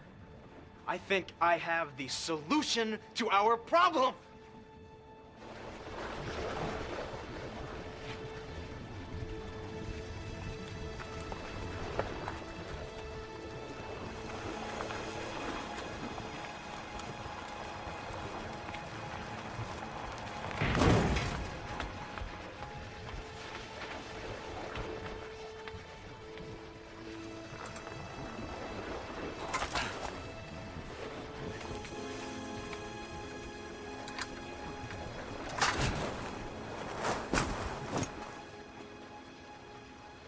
What are they doing? Well, they've taken the slide away and they're putting the stairway by the door. And now they're going up. Are you sure you don't have any idea what they're up to? All I know is that Albert went nuts. He kept saying something about the plane being more there. I didn't get it. He just was really jabbering. I just hope they hurry up. Because poor Mr. Toomey's right. The Langoliers are coming. Sweetie, that's just something his father made up. Maybe once it was make-believe. But not anymore.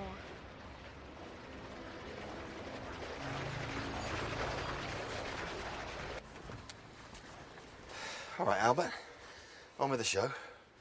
Exhibit A, the book of matches from the restaurant.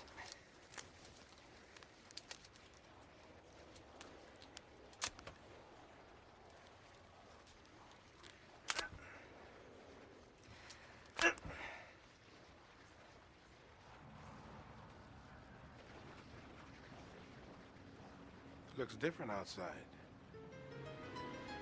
The light's going. That's what's different. How's Mr. Toomey? You kidding? He fell asleep.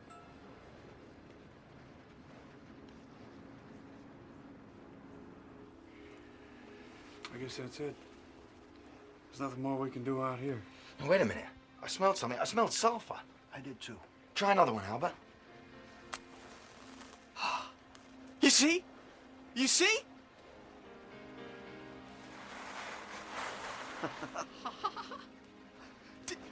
Do you see what it means? We brought our own time with us. That's the past out there and everywhere, I guess, east of the hole that we came through. But the present is still in here, still caught inside this airplane. That's why it looks brighter, more alive than anything else here. Bravo, Albert, bravo. Try the beer.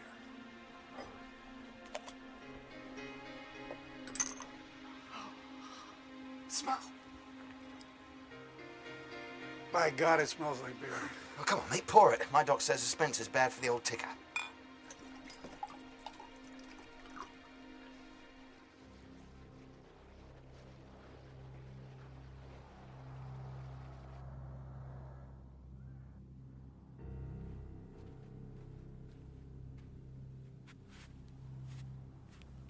Hey, you awake?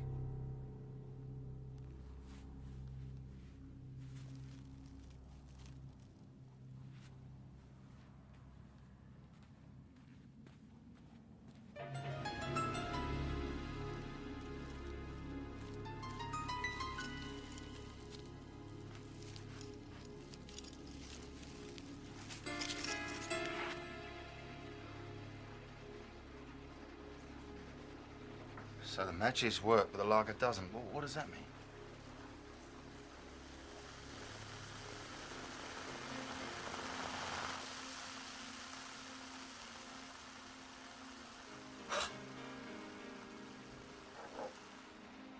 Apparently, it takes a moment for things to catch up. Oh, that's excellent. That's the best beer I ever had in my life. Oh, you're right. It's bloody marvelous. Yeah, try the soda.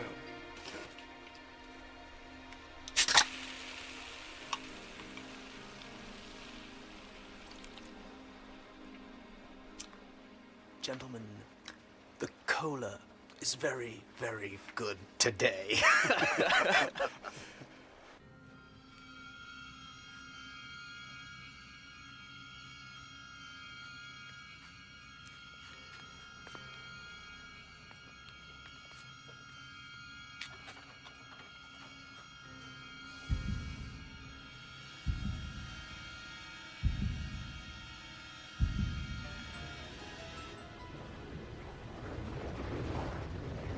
Christ almighty, it's dark.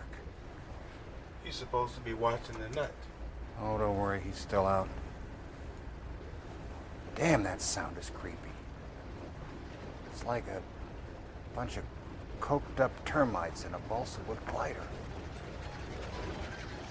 I think we ought to check on Mr. Toomey.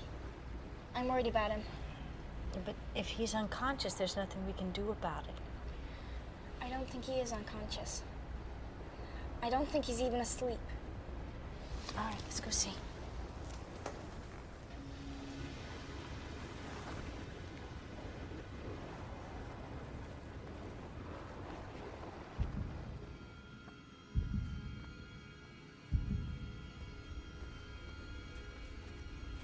Hey, look, I thought I'd... Oh, my God, where is he?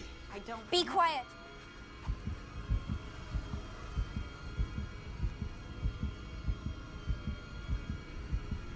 There. He's hiding over there. Behind something. How do you know that, little miss? I don't hear a thing. I do. I hear his heart. It's beating very fast and very hard. He's scared to death. I feel so sorry for him. Mr. Toomey, please come out. We don't want to hurt you. Mr. Toomey. Mr. Toomey, please don't be afraid.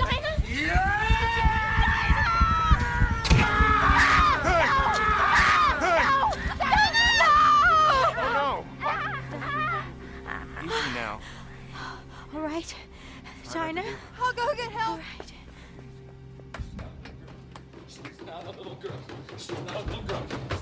little girl. She's the head Langolier. She's calling the other Langoliers with her dead, blind eyes. Little brat. You're a bloody genius, Albert. You know that? You're a bloody genius. It wasn't much. I saw what was happening with Bethany's matches and thought... Come! You've got to come! Calm down. He stabbed her head. I think she's dying. Calm down. Who's dying? Dinah. The blade broke off in her chest. Mr. Toomey did it. Bloody hell. Albert, you come with me. Brian, get the engines warmed up and keep her here till I get Dinah aboard. Mr. Jenkins, bottom of the stairs, keep an eye out for Mr. Toomey. Come on, Albert. You okay?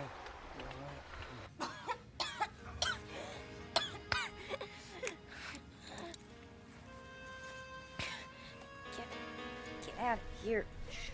Try not to talk. Try not to talk, okay? Hello, Dinah. Don't you worry, love. We're gonna have you right as rain in no time flat. Does it hurt? Yeah. Hurts to breathe. It's making you want a coffee. Yeah. No, I don't know. Well, it's better if you don't. You get that ticklish feeling, you just try to ignore it, okay? Don't you talk anymore. Listen to me. She's got internal bleeding. We don't get this blade out of her right now, damn quick, she's gonna drown in her own blood. Mr. Warwick, run and get me 6 tablecloths from that grotty little pub around the corner. Make it fast. What are you doing? Looking for the right surgical instrument. Sight of blood bother you? I can handle it if I have to. Good. You're gonna be my nurse then. Okay. You're gonna be all right, Dinah. I'm gonna fix you up good as new, I promise. They're closer. You really, really have to hurry. I know, love. I know.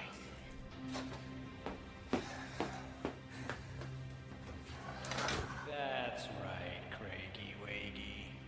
You just sit here in the dark. When the time comes to move, I'll tell you.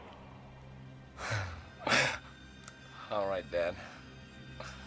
Whatever you say.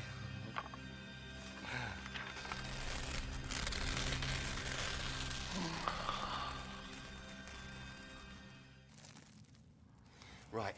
We're gonna need a stretcher to take her aboard the plane. Albert, you and Mr. Gaffney are designated stretcher finders. Mr. Gaffney, I think if you look behind that counter, I think you'll find 2 very sharp knives.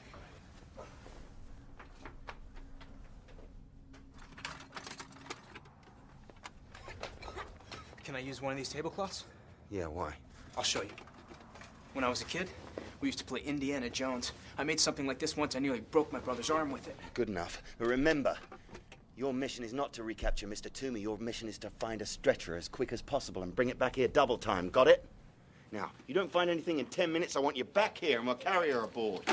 But if there's internal bleeding, we can't move her. We don't have a choice. I've got to get her to the plane somehow. 10 minutes is all I can spare. I know, but if she's bleeding internally, Laurel, he's right.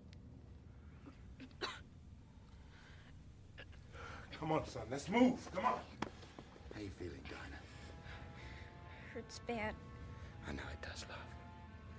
See, you've got a little piece of blade stuck in you, and I've got to pull it out. You know that, don't you? Yep. I'm scared. So am I, Dinah. So am I. Fold those 2 tablecloths into squares, thick as you can get them. Then kneel closer to me. Mr. Warwick, take off your belt.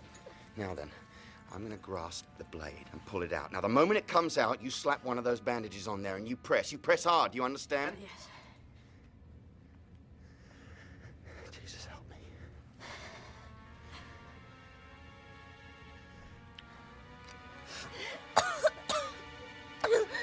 Don't you dare. Don't you go weak sister on me. Don't you dare. Now, press hard. Press hard as you can. Do you understand me? Yes. Press hard.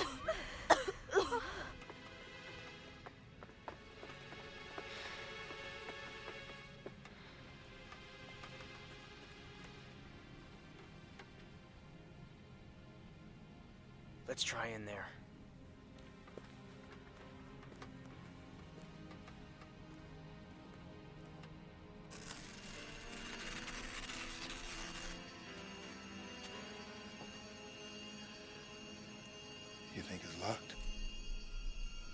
There's only one way to find out.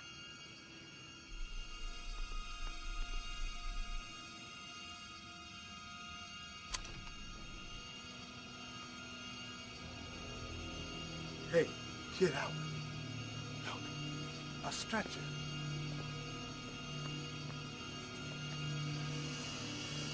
Hey, look out, he's in here, he's in here!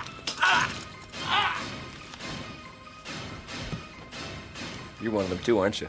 A Langolier. Screw you.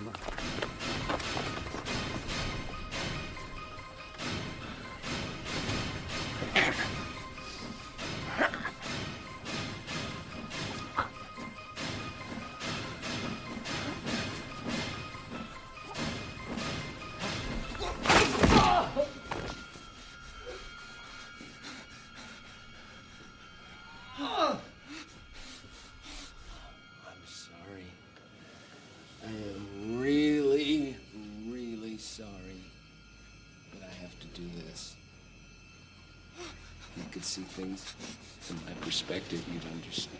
Damn!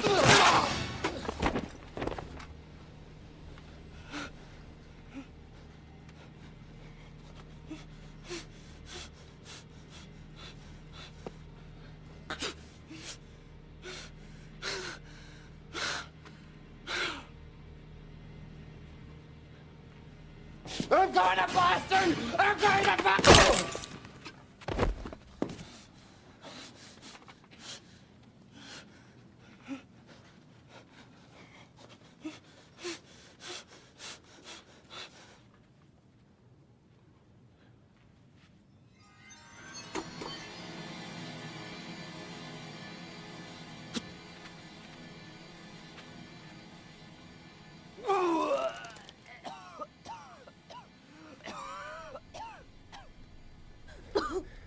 Lift her up. That's it, we got you. Belt! Did you hear that? Do you think Toomey got them? Belt now! Wrap it round.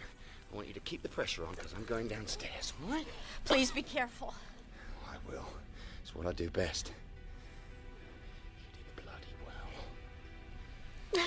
Thank you, Laurel. Don't you kill him. Why not? That bastard stabbed you, love. All I know is we need him. You understand? We need him. Listen to what she says, Nick.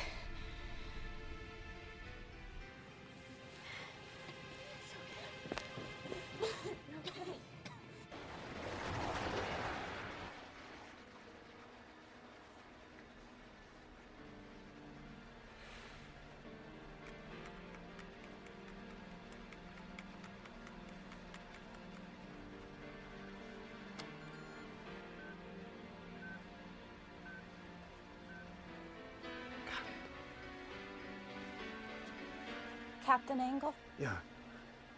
Why aren't they back yet? I can't say. Well, I asked Bob, Mr. Jenkins, if he could see anyone moving around in the terminal, and he said he couldn't.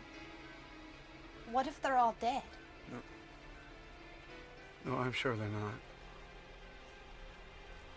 If I make you feel any better, why don't you join him at the bottom of the ladder?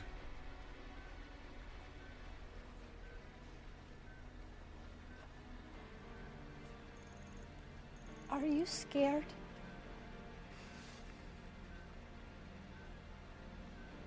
Yeah. Yeah, I sure am. I sort of feel better. It's hard being scared all by yourself.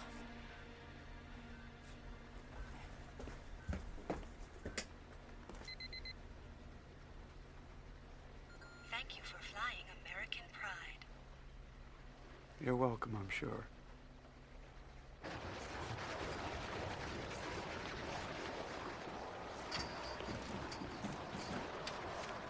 Any sign of them? Well, it depends on what you call a sign. I just heard something like shouting just before you came out of the plane. I hope Dinah's gonna be all right. But I don't know. He caught her really bad. Did you see the captain? He's up programming his instruments or something. I hope so.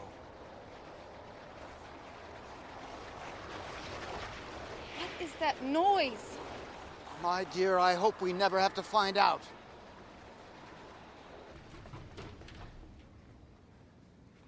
Albert?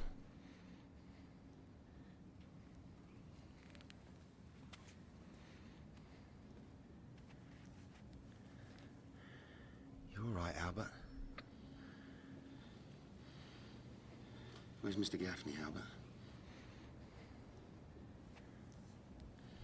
He's in the airport services office. Mr. Toomey was in there hiding behind the door, I guess. He killed Mr. Gaffney because he walked in first. If I'd have walked in first, he would have killed me instead. Then I killed Mr. Toomey. Because I had to. He came after me, do you see? He found another knife someplace and he came after me. Albert, can you pull yourself together, mate? I don't know. I never killed anybody before. I know. It's a horrible thing. I understand, believe me. But it's got to be gotten over, and you've got to get over it fast. Because that sound is coming closer.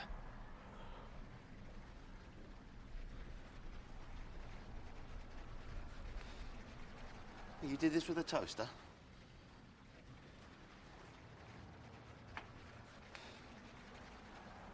He's not dead.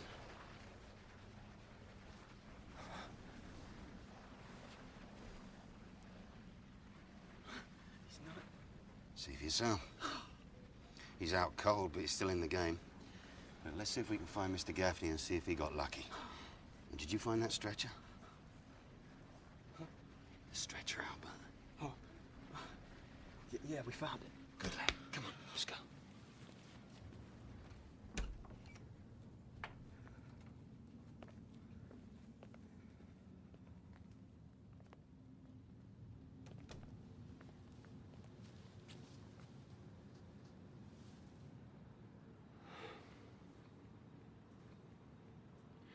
Keep it together, Albert.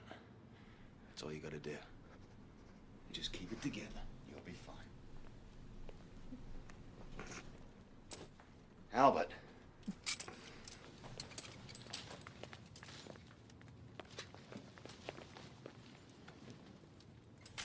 Take the stretcher upstairs. I'll be with you in a minute. What are you going to do? I'm gonna go back in the office and see if there's anything else I can use. I don't believe you. Nor do you have to, Albert. Just take the stretcher upstairs, and I shall be with you directly. And don't look back.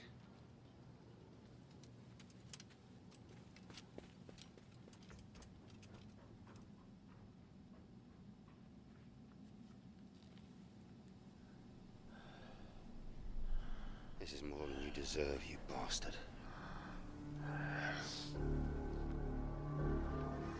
Don't you kill him. We need him. You understand me? We need him. Nick! You coming? Yes. In a minute.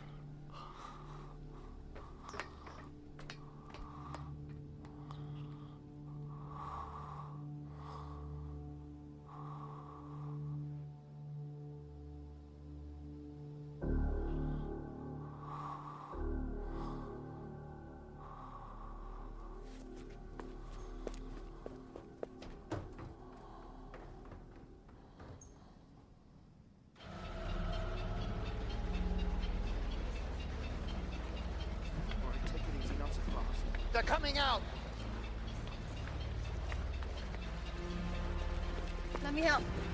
Careful, Albert, Bethany. Don't jiggle her. Help me carry her up the stairs. How bad is she? She's unconscious, but still alive. What happened to the others? Gaffney's dead. Toomey might as well be. Now, mind you keep your end up now.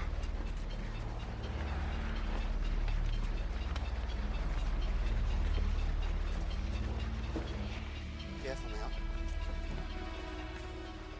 Okay. Bring her over here. Careful. Okay. And set her down gently. Now strap her in. It's bad, isn't it? Bad enough. Will she live until we get back? How the hell do I know? I'm a soldier, not a bloody surgeon.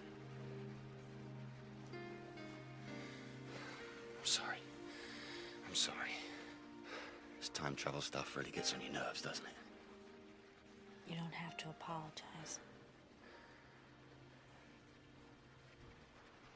I'm going to start the engines. Pull as close as I can get to one of the fuel pads out there. While I'm doing that, the four of you pull the hose truck over. There's one sitting on the other jetway. You got it? Got it. Go to it then, Bethany. Mr. Warwick, go down with them, roll the ladder away from the plane. When I get it repositioned, move it back up to the door. Go ahead.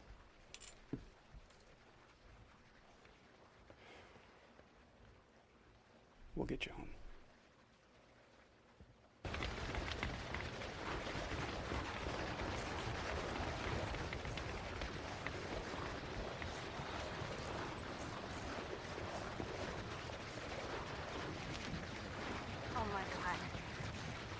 Oh my God, look. It's coming day again already. How long has it been since it turned dark? Less than 40 minutes. Yeah, well, we can't worry about that now.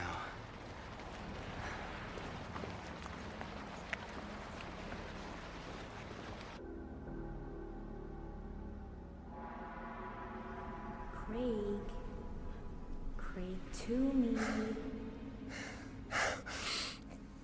Let me die. Please, please, just let me die.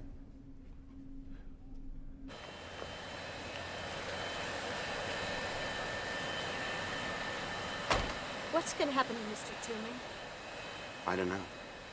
All I know is when the chips were down, I did what you and Dinah wanted. I left him lying there unconscious on the floor. Would you like to go out to dinner with me, if and when we get back to LA? Yeah. I'd have that to look forward to. So would I.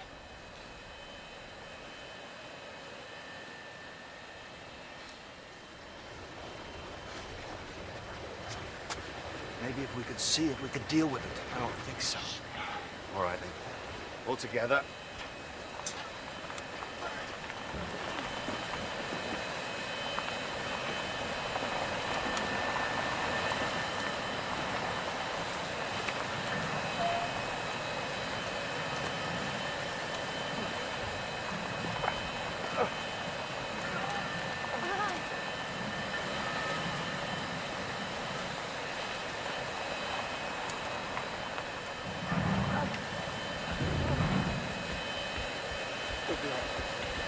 Over here.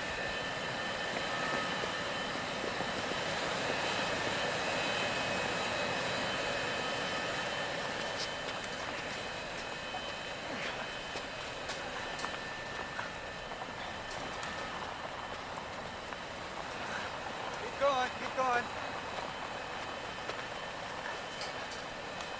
Good, good. Hold it. There, Bethany, why don't you come in? All right, see this over here? Can you open that lid? Vic, you take that head out of there, attach it there.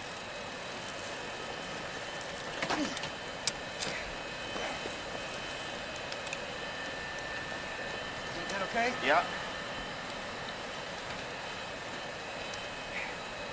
There you go. Which one first, Captain? Why don't you give me the one on the right?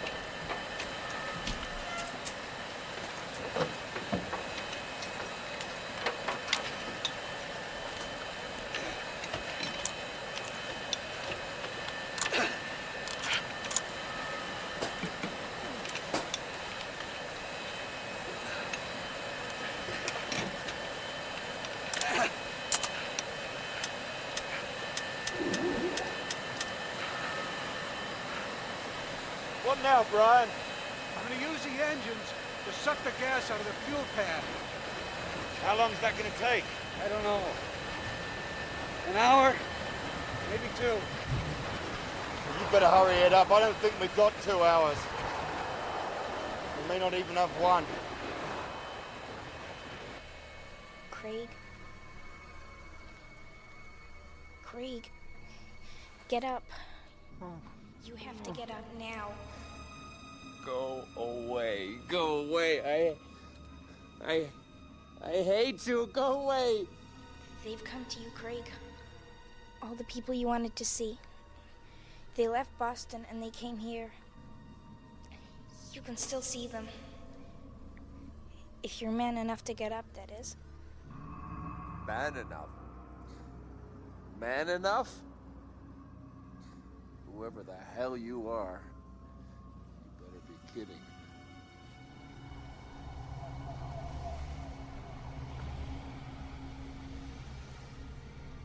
Come on, Craig. They won't wait forever. The Langoliers will see to that. You have to get up. You have to. Come on, Craig, get up.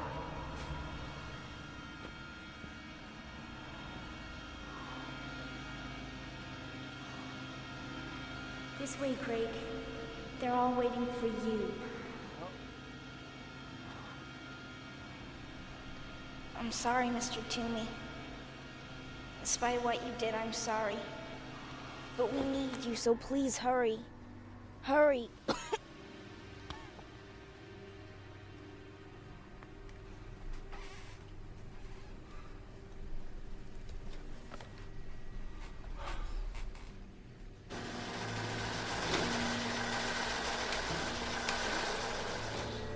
What is it, Brian?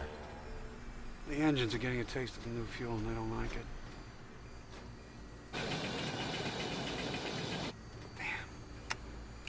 What can you do about it? Try to keep the other two engines running the pumps and hope.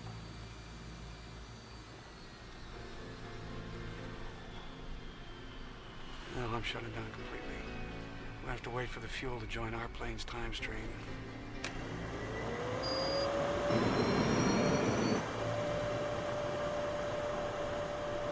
Maybe we may have lucked out, Brian. Yeah, we might. What's happening? Is everything all right? We may just have a shot at this thing.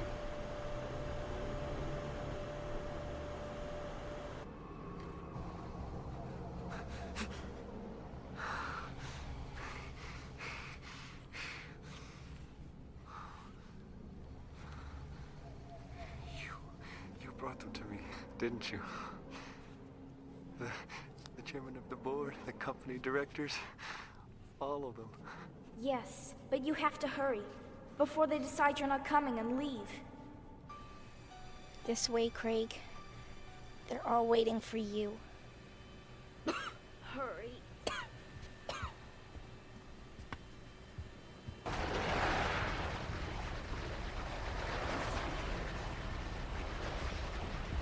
Dinah's talking in her sleep or something. I think she might be delirious.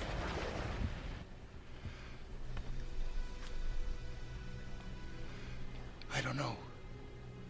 But she might be slipping away. I think you have to hurry before they decide you're not coming. I think she might be dreaming about that Toomey guy. She said his name before. Yes, I will if you want me to. But hurry, I know it hurts. But you have to hurry. She is delirious, isn't she? No, I don't think so. I think it has something to do with with what she told Nick about Mr. Toomey, about how we need him. Just let her be for a minute. She needs to sleep.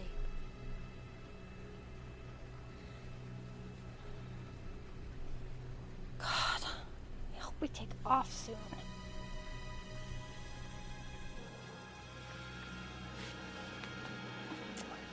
Thank you. Thank you for bringing them to me. This is my last chance, you see. This is my last chance to get away from my father and everything else. Yes, I know. But you have to hurry. Please, please, hurry. Okay, anything you say.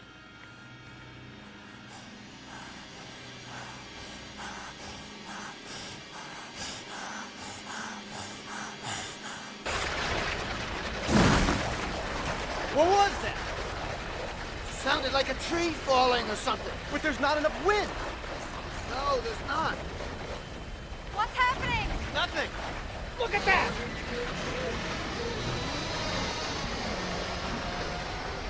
We gotta get out of here! We gotta get out of here now! Megan, stop! Time's getting short, Brian. How much longer? 15 minutes. You can't cut that? You sure you can't cut that?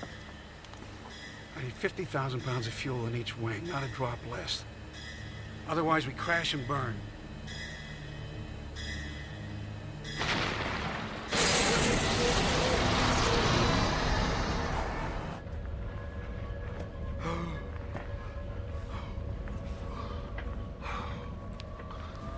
Hurry, Craig. Look at me.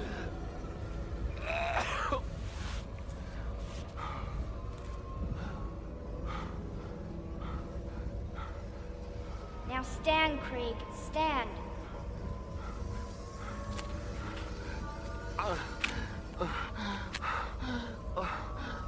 Look at me, Craig.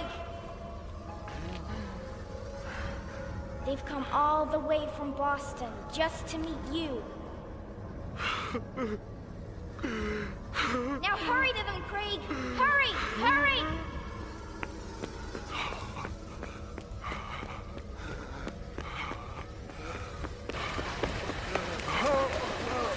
Run to them, Craig. Quick, quick. Run around the plane, run away from the plane.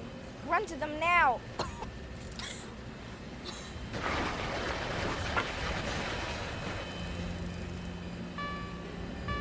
All right, we're uncoupling. We're getting the hell out of here.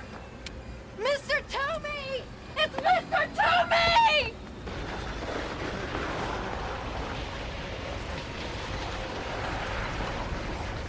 What's he doing?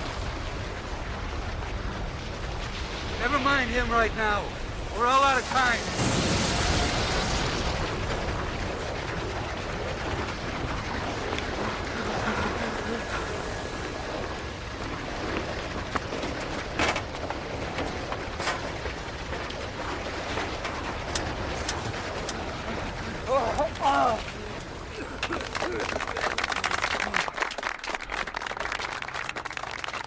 Mr. Toomey at last. So glad you could make it, Craig. So, give us your report, Craig. Tell us how much money you made for us. You want to know how much money I made for you? You want to know how much money I made for you? Yeah. I'll tell you how much money I made for you. I didn't make any... No, Craig! Shut up! Shut up! Shut up! Tell them you lost the money, but it was a mistake, an accident. No! I didn't make any money for you. I didn't make any money for you. I lost money for you. I lost money for you. I lost $43 million. And I did it deliberately! I did it deliberately! I did it deliberately!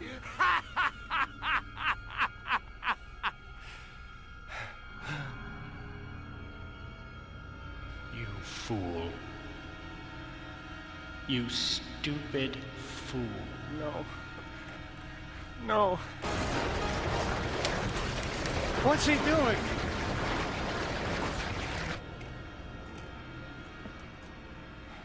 You don't frighten me anymore, Father. The Langoliers don't even exist. You just made them up. No.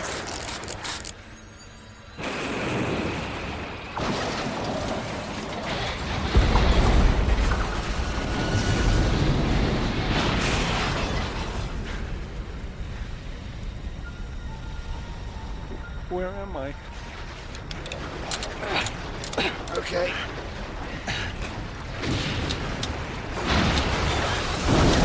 All right, let's get the hell out of here.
Come on, move it!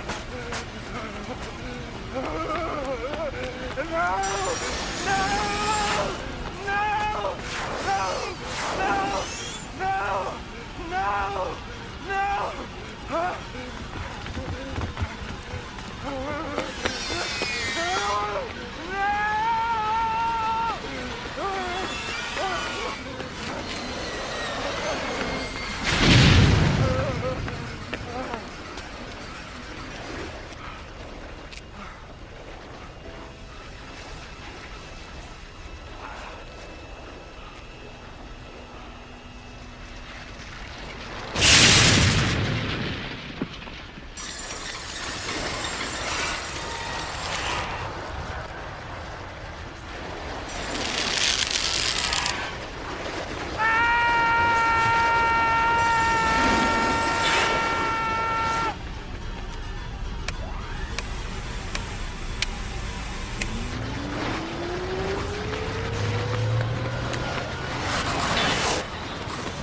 No, Craig!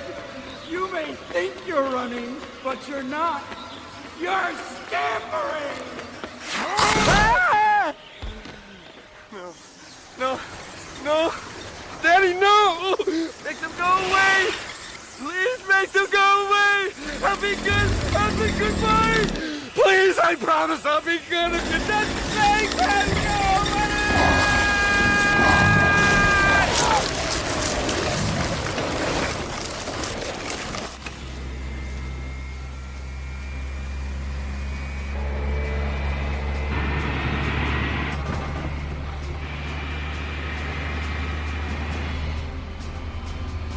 Belt in! Belt in!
Good Lord, look at that! What is it? They're being drawn to Mr. Toomey. Look at where Mr. Toomey was. If Toomey hadn't left the terminal, they would have eaten us and the plane too. She knew. Somehow she knew.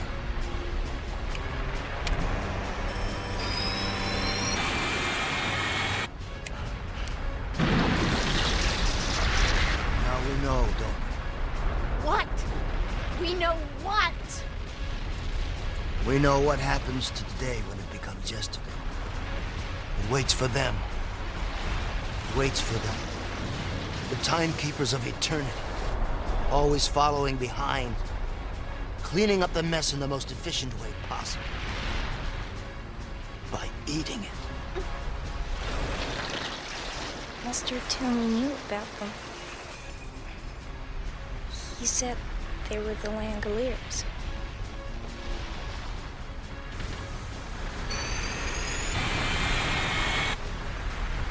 Oh no!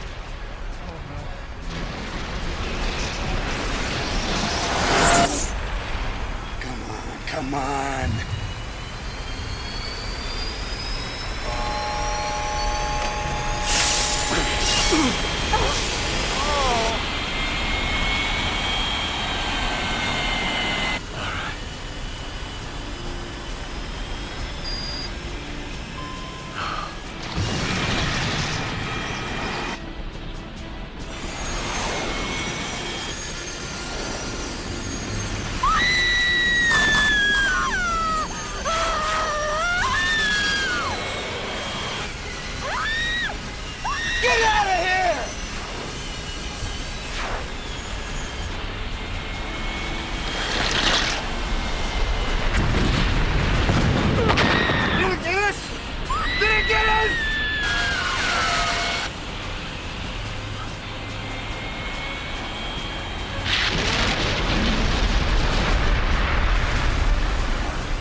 Did we make it? Are we off the ground?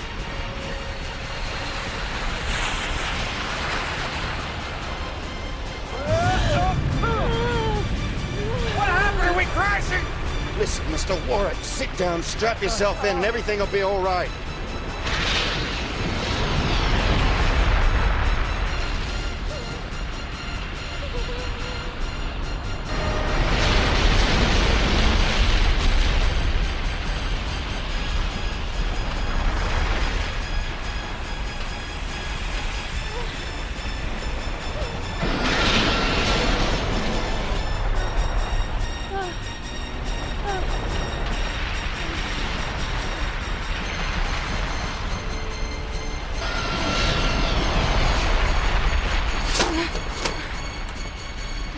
Open those.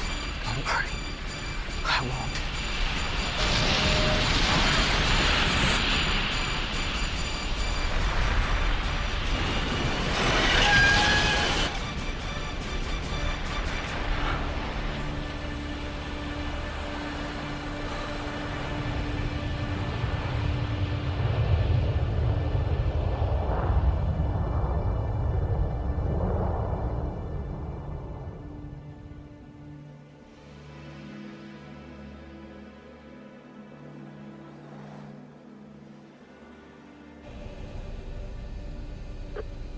We're up.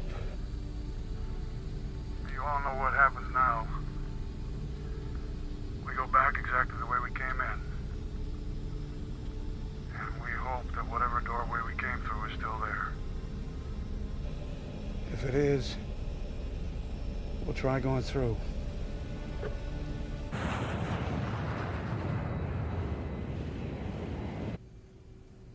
I'm going forward. Do you want to come? No, I'll stay with her. Okay. We've still got a dinner date.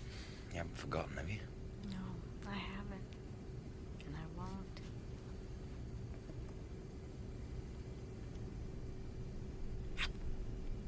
Neither will I.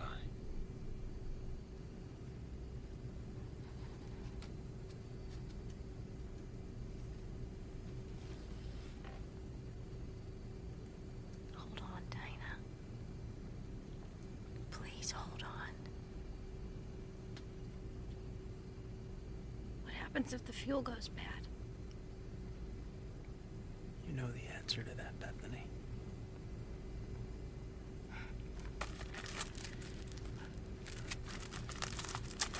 Yeah, I know. We crash into Story. Would you like to kiss me? Yes. Well, you better go ahead then. The later it gets, the later it gets.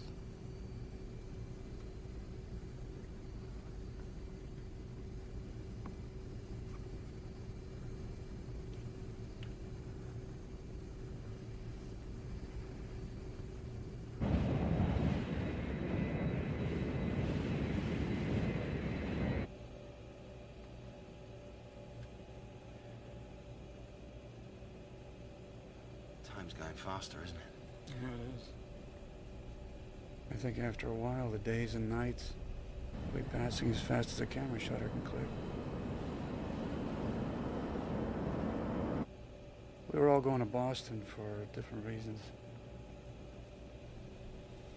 What about you, Nick? Fess up. The hour groweth late. Well, why not? What does a most secret classification mean when you've just seen a bunch of killer cannonballs rolling up the world?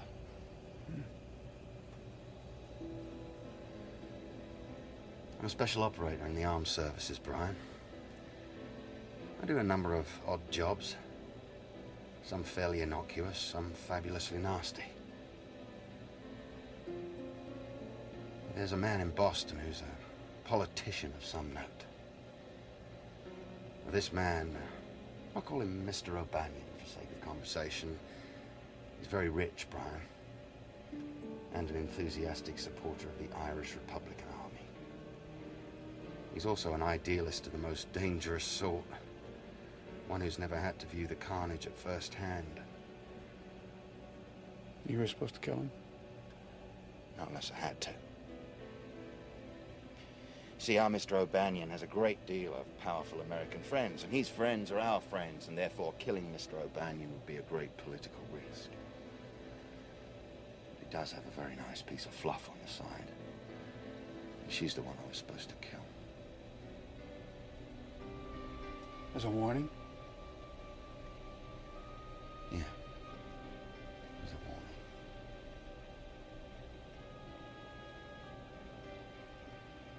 Well, that's enough about me. What about you? What are you hiding you'd like to get off your chest? Me? No, I don't have anything to hide. Well, maybe there's one thing. My ex-wife died in a fire in Boston. That's why I was heading back. Our marriage ended badly. We were having a fight about children. I wanted them. She didn't. And I did something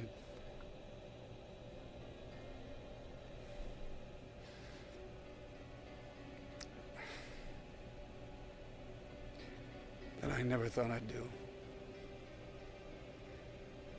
So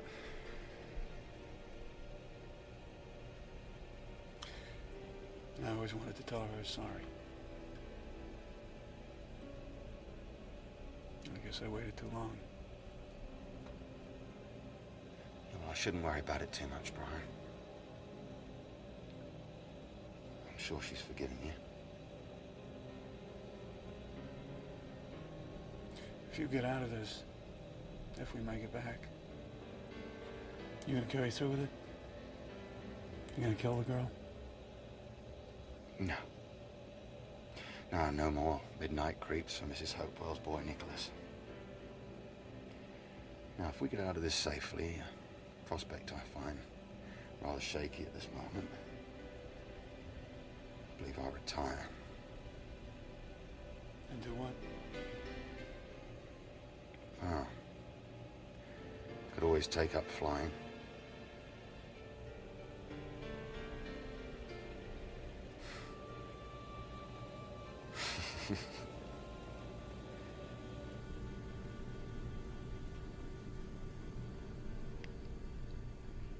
Laurel.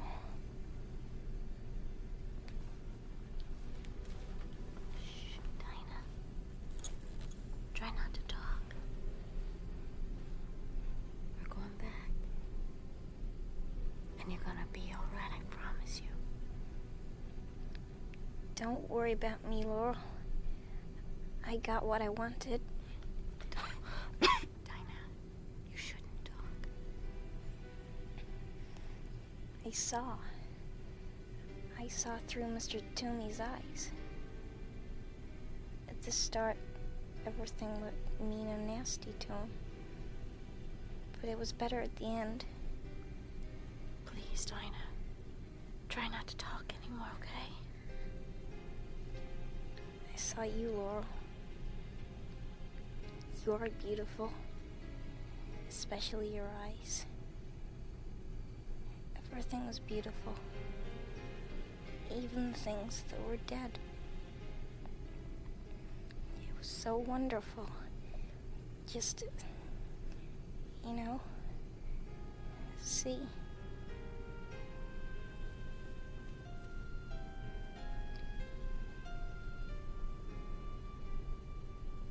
Dinah. Breathe, Dinah. Please. Please, Dinah, breathe. Breathe. Please.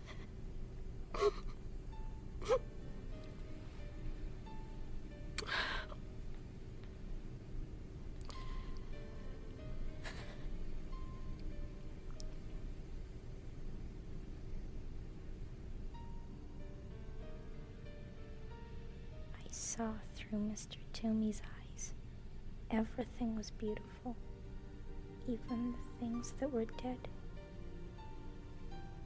It was so wonderful, just to see. I can live with that.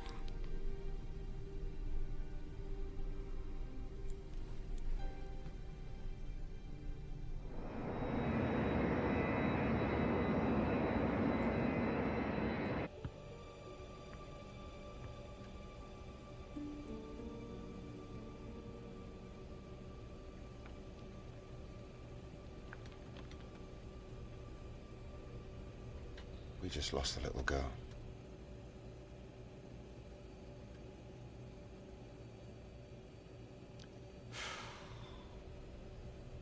She never got her operation. No, she didn't. But Laura's okay? Yeah, more or less. You like Laura, don't you? Yeah. I've got a few mates back home that might find it amusing that I've fallen for a nice girl, but I have. She's got spirit, Brian. Well, you know I wish you both the best of luck. But I think we gotta concentrate on getting back. Right. We are just about here now. And that's right where the time rip should be. Now, you mind watching out for it while I fly? Sure. Just wish I knew what the hell I was looking for. Oh, I think you'll know it when you see it. If you see it.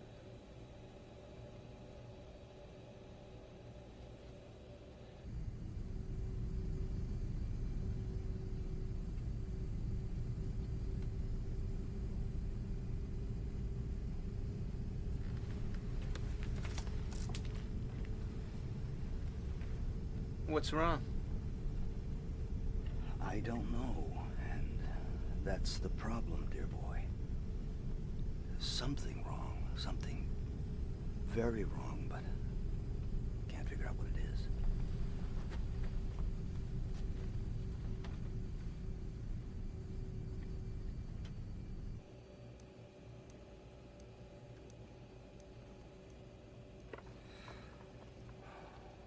Brian? Yeah. I think I see something. God almighty.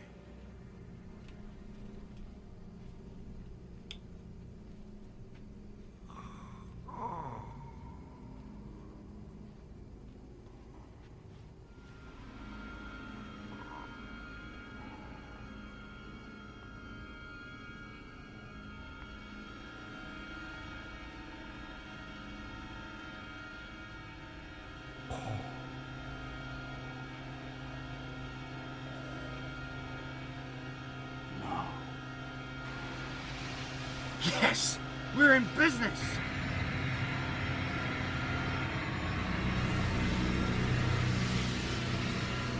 Ladies and gentlemen, we have found what we were looking for. I'm gonna take us straight through the middle of it, and we'll find out what's on the other side.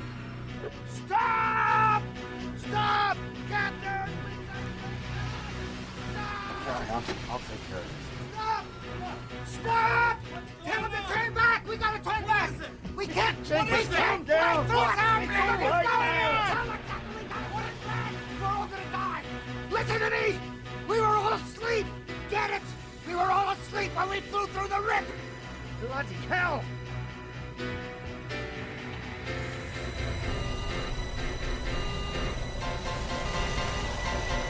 Turn back, Brian. You have to turn back now.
Nick, are you all right?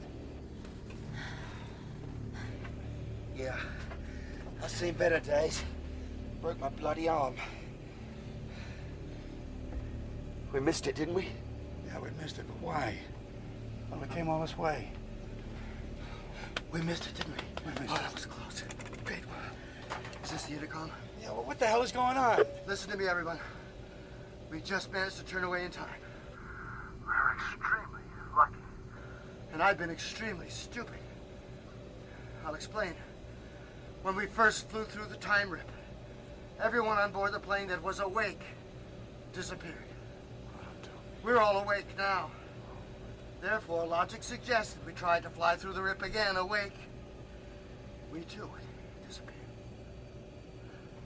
That's all. That is all? That's bloody all? Well, what are we supposed to do about it? We have to go to sleep? How do we do that? I've never felt less like sleeping in my whole life.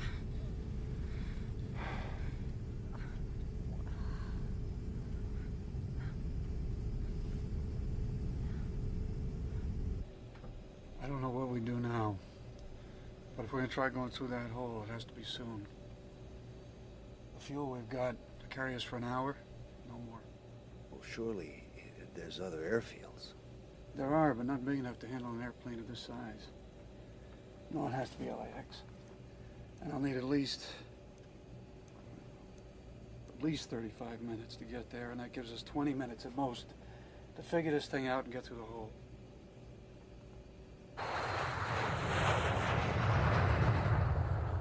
Now, how do we put everybody to sleep at the same time? Aren't you forgetting the most important thing of all? I mean, even if you figure out a way to put us all out, who's going to land the plane in LA? We're out of luck, you know that, don't you? Completely out of luck. There has to be a way out of this. There just has to be. Doesn't there?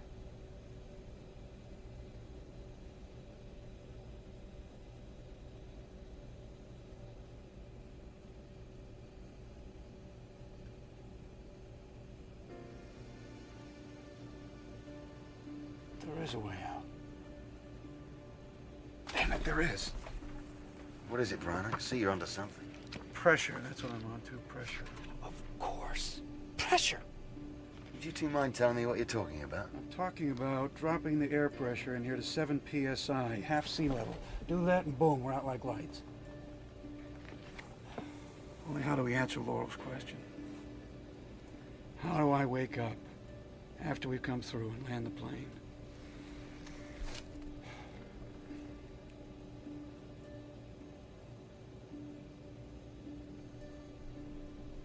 One of us will have to stay awake to turn the pressure up just before we fly through the rip. So one of us will... One of us will have to die.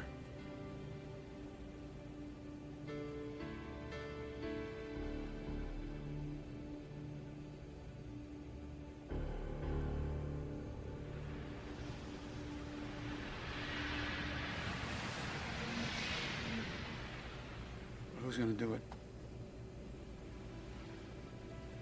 Y'all draw straws or what? No need for that. I'll do it. No. Why should you do it? Why shouldn't we draw straws? Why not Bob or Albert or me? Come with me for a minute. Nick, there's not much time left. I know. Start the things you have to do.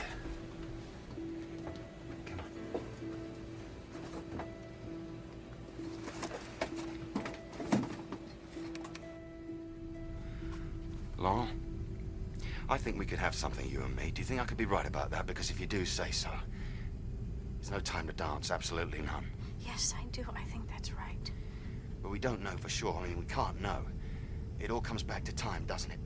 Time and sleep and not knowing. But I have to be the one, Laurel. You see, I've tried to keep a reasonable account of myself during my life, and all my books are deeply in the red, and this is my chance to balance them, and I mean to take it. I don't understand what you're... Look, I wish I could tell you everything about myself, but there's no time. Would you do something special for me? If you get out of this, that is. Yes, of course. Nick! Yeah, I'm coming. Listen to me. Listen very carefully. I was going to quit it. My mind was made up. Quit what? Doesn't matter. What matters is that you believe me, do you? I don't know what you're talking about, but I believe you mean it. Nick, we're heading towards a rip! Yeah, I'm coming just now, damn it! Listen, my dear old dad lives in the village of Fluting. It's about 20 miles south of London. You ask for him in any shop along the high street, Mr. Hopewell. Some of the older ones still call him the gaffer. You go to him and tell him I was going to quit it. You'll need to be persistent. He tends to turn away and cuss loudly when he hears my name. Can you be persistent? Yes. Good.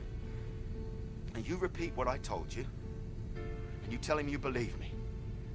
Tell him that I tried my best to atone for what happened outside the church in Belfast.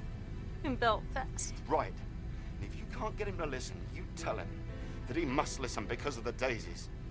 Because of the time I bought the daisies. Because when you brought him daisies? No, not to him. But it'll do. Can you remember that as well? Yes. But... It's okay. Thank you so much, Laura. Nick!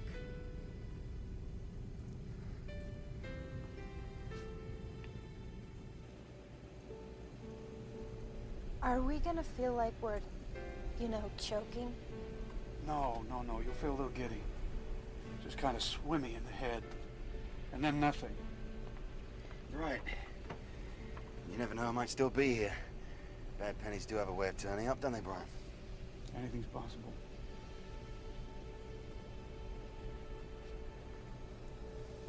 You folks all sit down. Nick, up here beside me.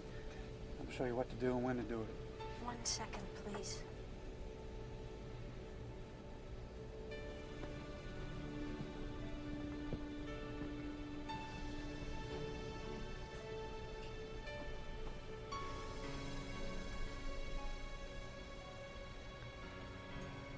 You had decided to quit.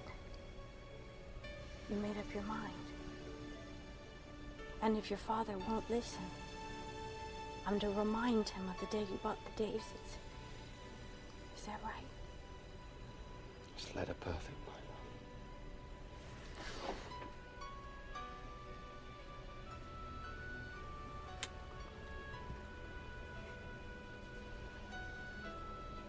That's the one to go on, sure enough.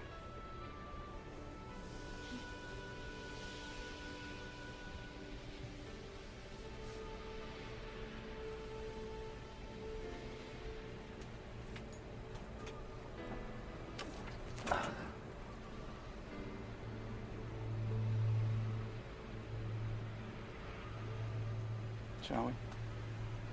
Let's do it.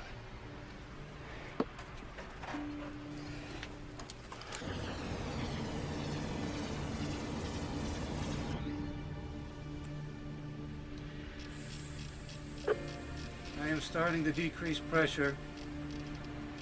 Check your seatbelts, everyone.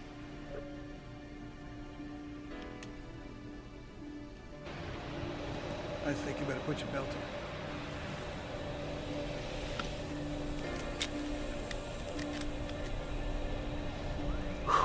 Oxygen mask right beside you.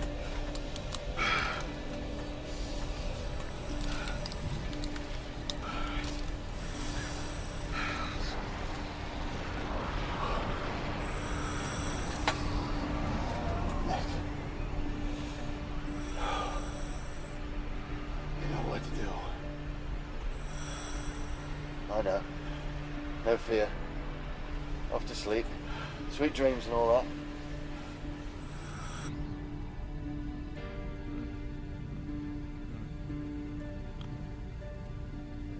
Albert, would you hold me, please? Yes. You'll hold me.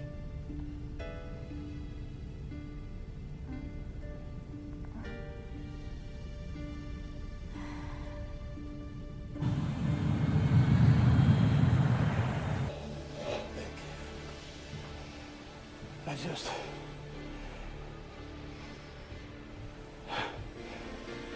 want to say thank you.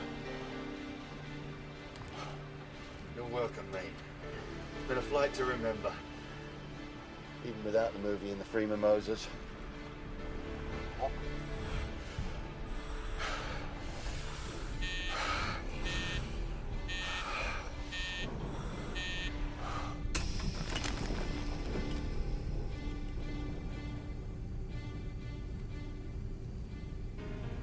Remember about Belfast? Behind the church. Act of Atonement.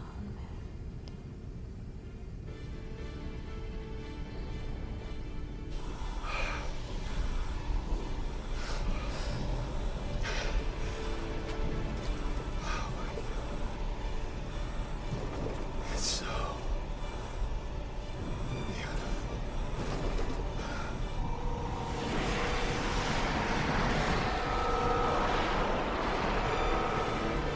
You're right, Brian. It is beautiful, and why not? This is the place where life, all life maybe, begins. The cradle of creation, and the wellspring of life. No Langoliers will outlast this point.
LA approach, this is American Pride 29. Repeat, 29er, 29, heavy. Approach control, I'm declaring an emergency here. Quit it. Just quit it. Sit down, come on, sit down. We're entering heavy traffic unannounced. There is no heavy traffic down there. Look for yourself.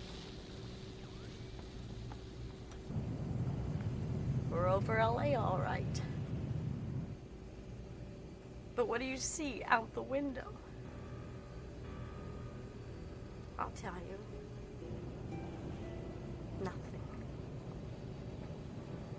Nothing at all.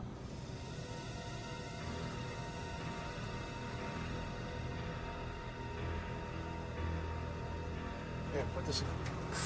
Put it on.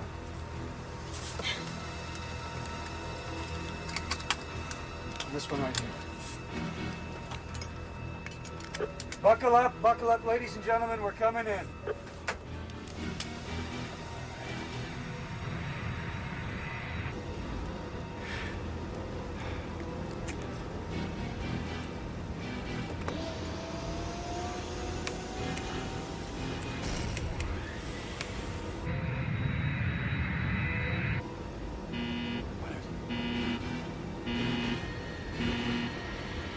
Oh, no.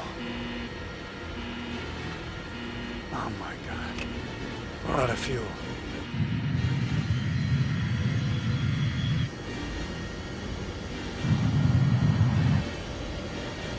Hang on, we're going in hard.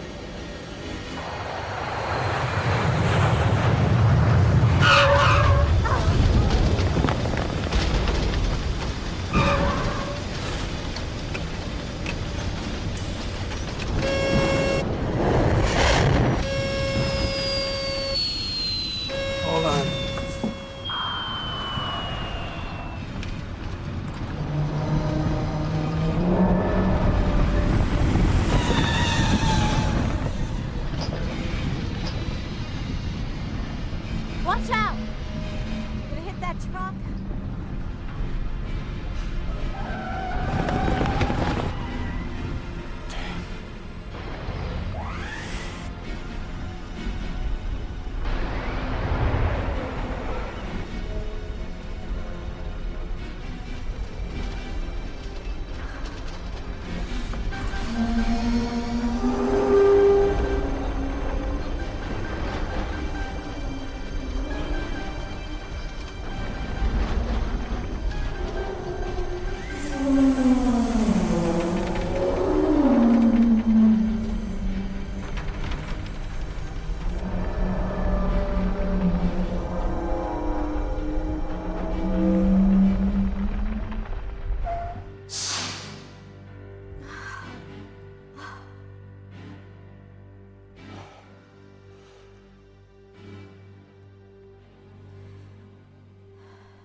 As close as I'd ever want to cut it. Should have let us crash. Everything we tried, Dinah and Nick, it's all for nothing. It's just the same here. It's the same.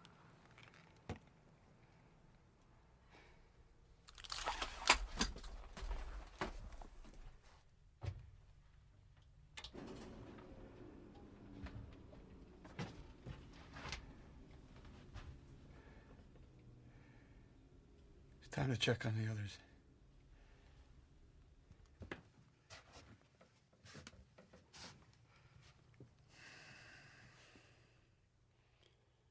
Let's get off the plane. This time we'll use the cockpit exit. Thanks.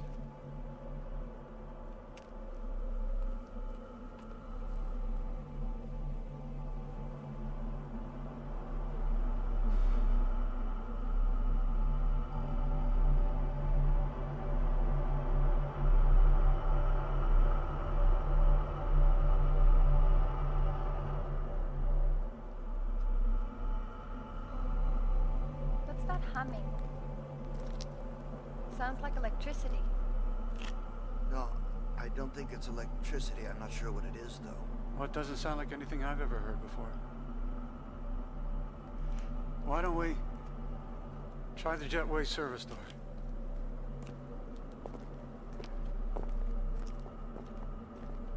Wait. What? What is it, Bob? What do you see?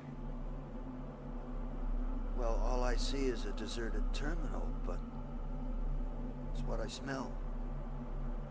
Jet fuel. Oil. Rubber, salt air, I can smell it. Holy cow. Yeah, but that's not the only thing. Listen. Do you hear that? What does it all mean? If everything's back to normal, why didn't we see any lights when we were landing? Where are the people? And then what's that noise? It's getting closer. Let's see if we can get inside the terminal. Wait a minute. I can tell you know something. What is it? I want to go in the terminal and have a look around first.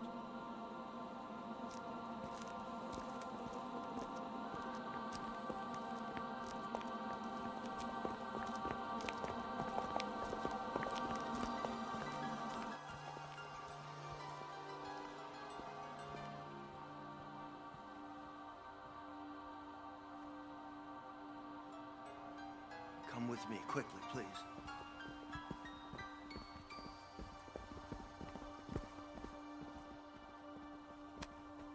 There's another door over here.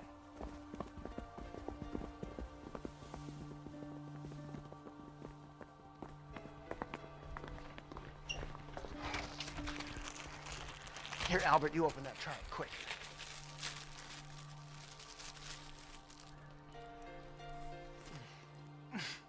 Delicious, absolutely delicious. Good. Now listen, I think it's gonna happen real soon, and I don't think we should be in here when it happens because it might not be safe. Come on with me. What? Come on. Come on, down here, come on.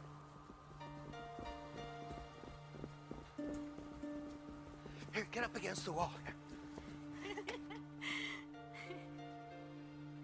I think we're safe here. We're out of the main flow of traffic. What's gonna happen? Well, when we flew through the time rip going east, we went back in time into the past about 15 minutes. Do you remember me saying that? I do. It brought us into the future. That's it, isn't it? This time rip brought us into the future. I believe so. Only we haven't returned to a dead world that's moved on without us. We've returned to a world that's waiting to be born. Look at that. I don't know what it is, but it's wonderful. I love it. I think that the present is on the verge of catching up to us. Oh, she's gone. I really don't think that. Forget it. Okay, hang on. There might be a jerk or something. Oh, wow.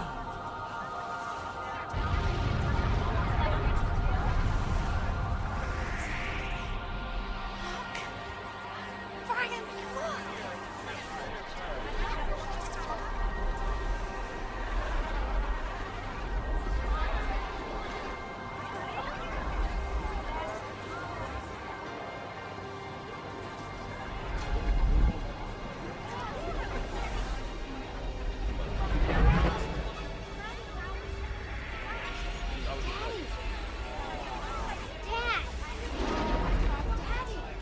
What? You looking for your mother?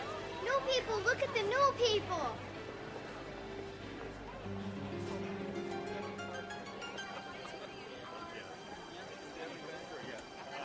Yeah, great. Come on, let's go find your mom.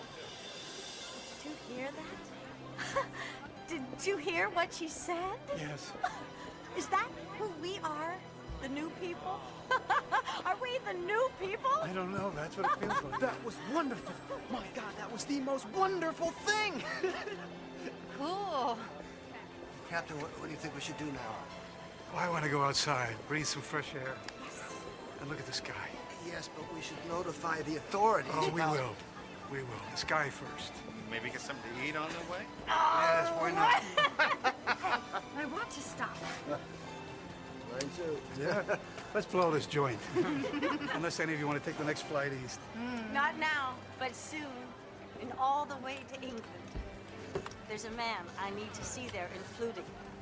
The old people still call him the Gaffer. What are you talking about? Daisies. I'm talking about daisies. Come on. Come on, let's go.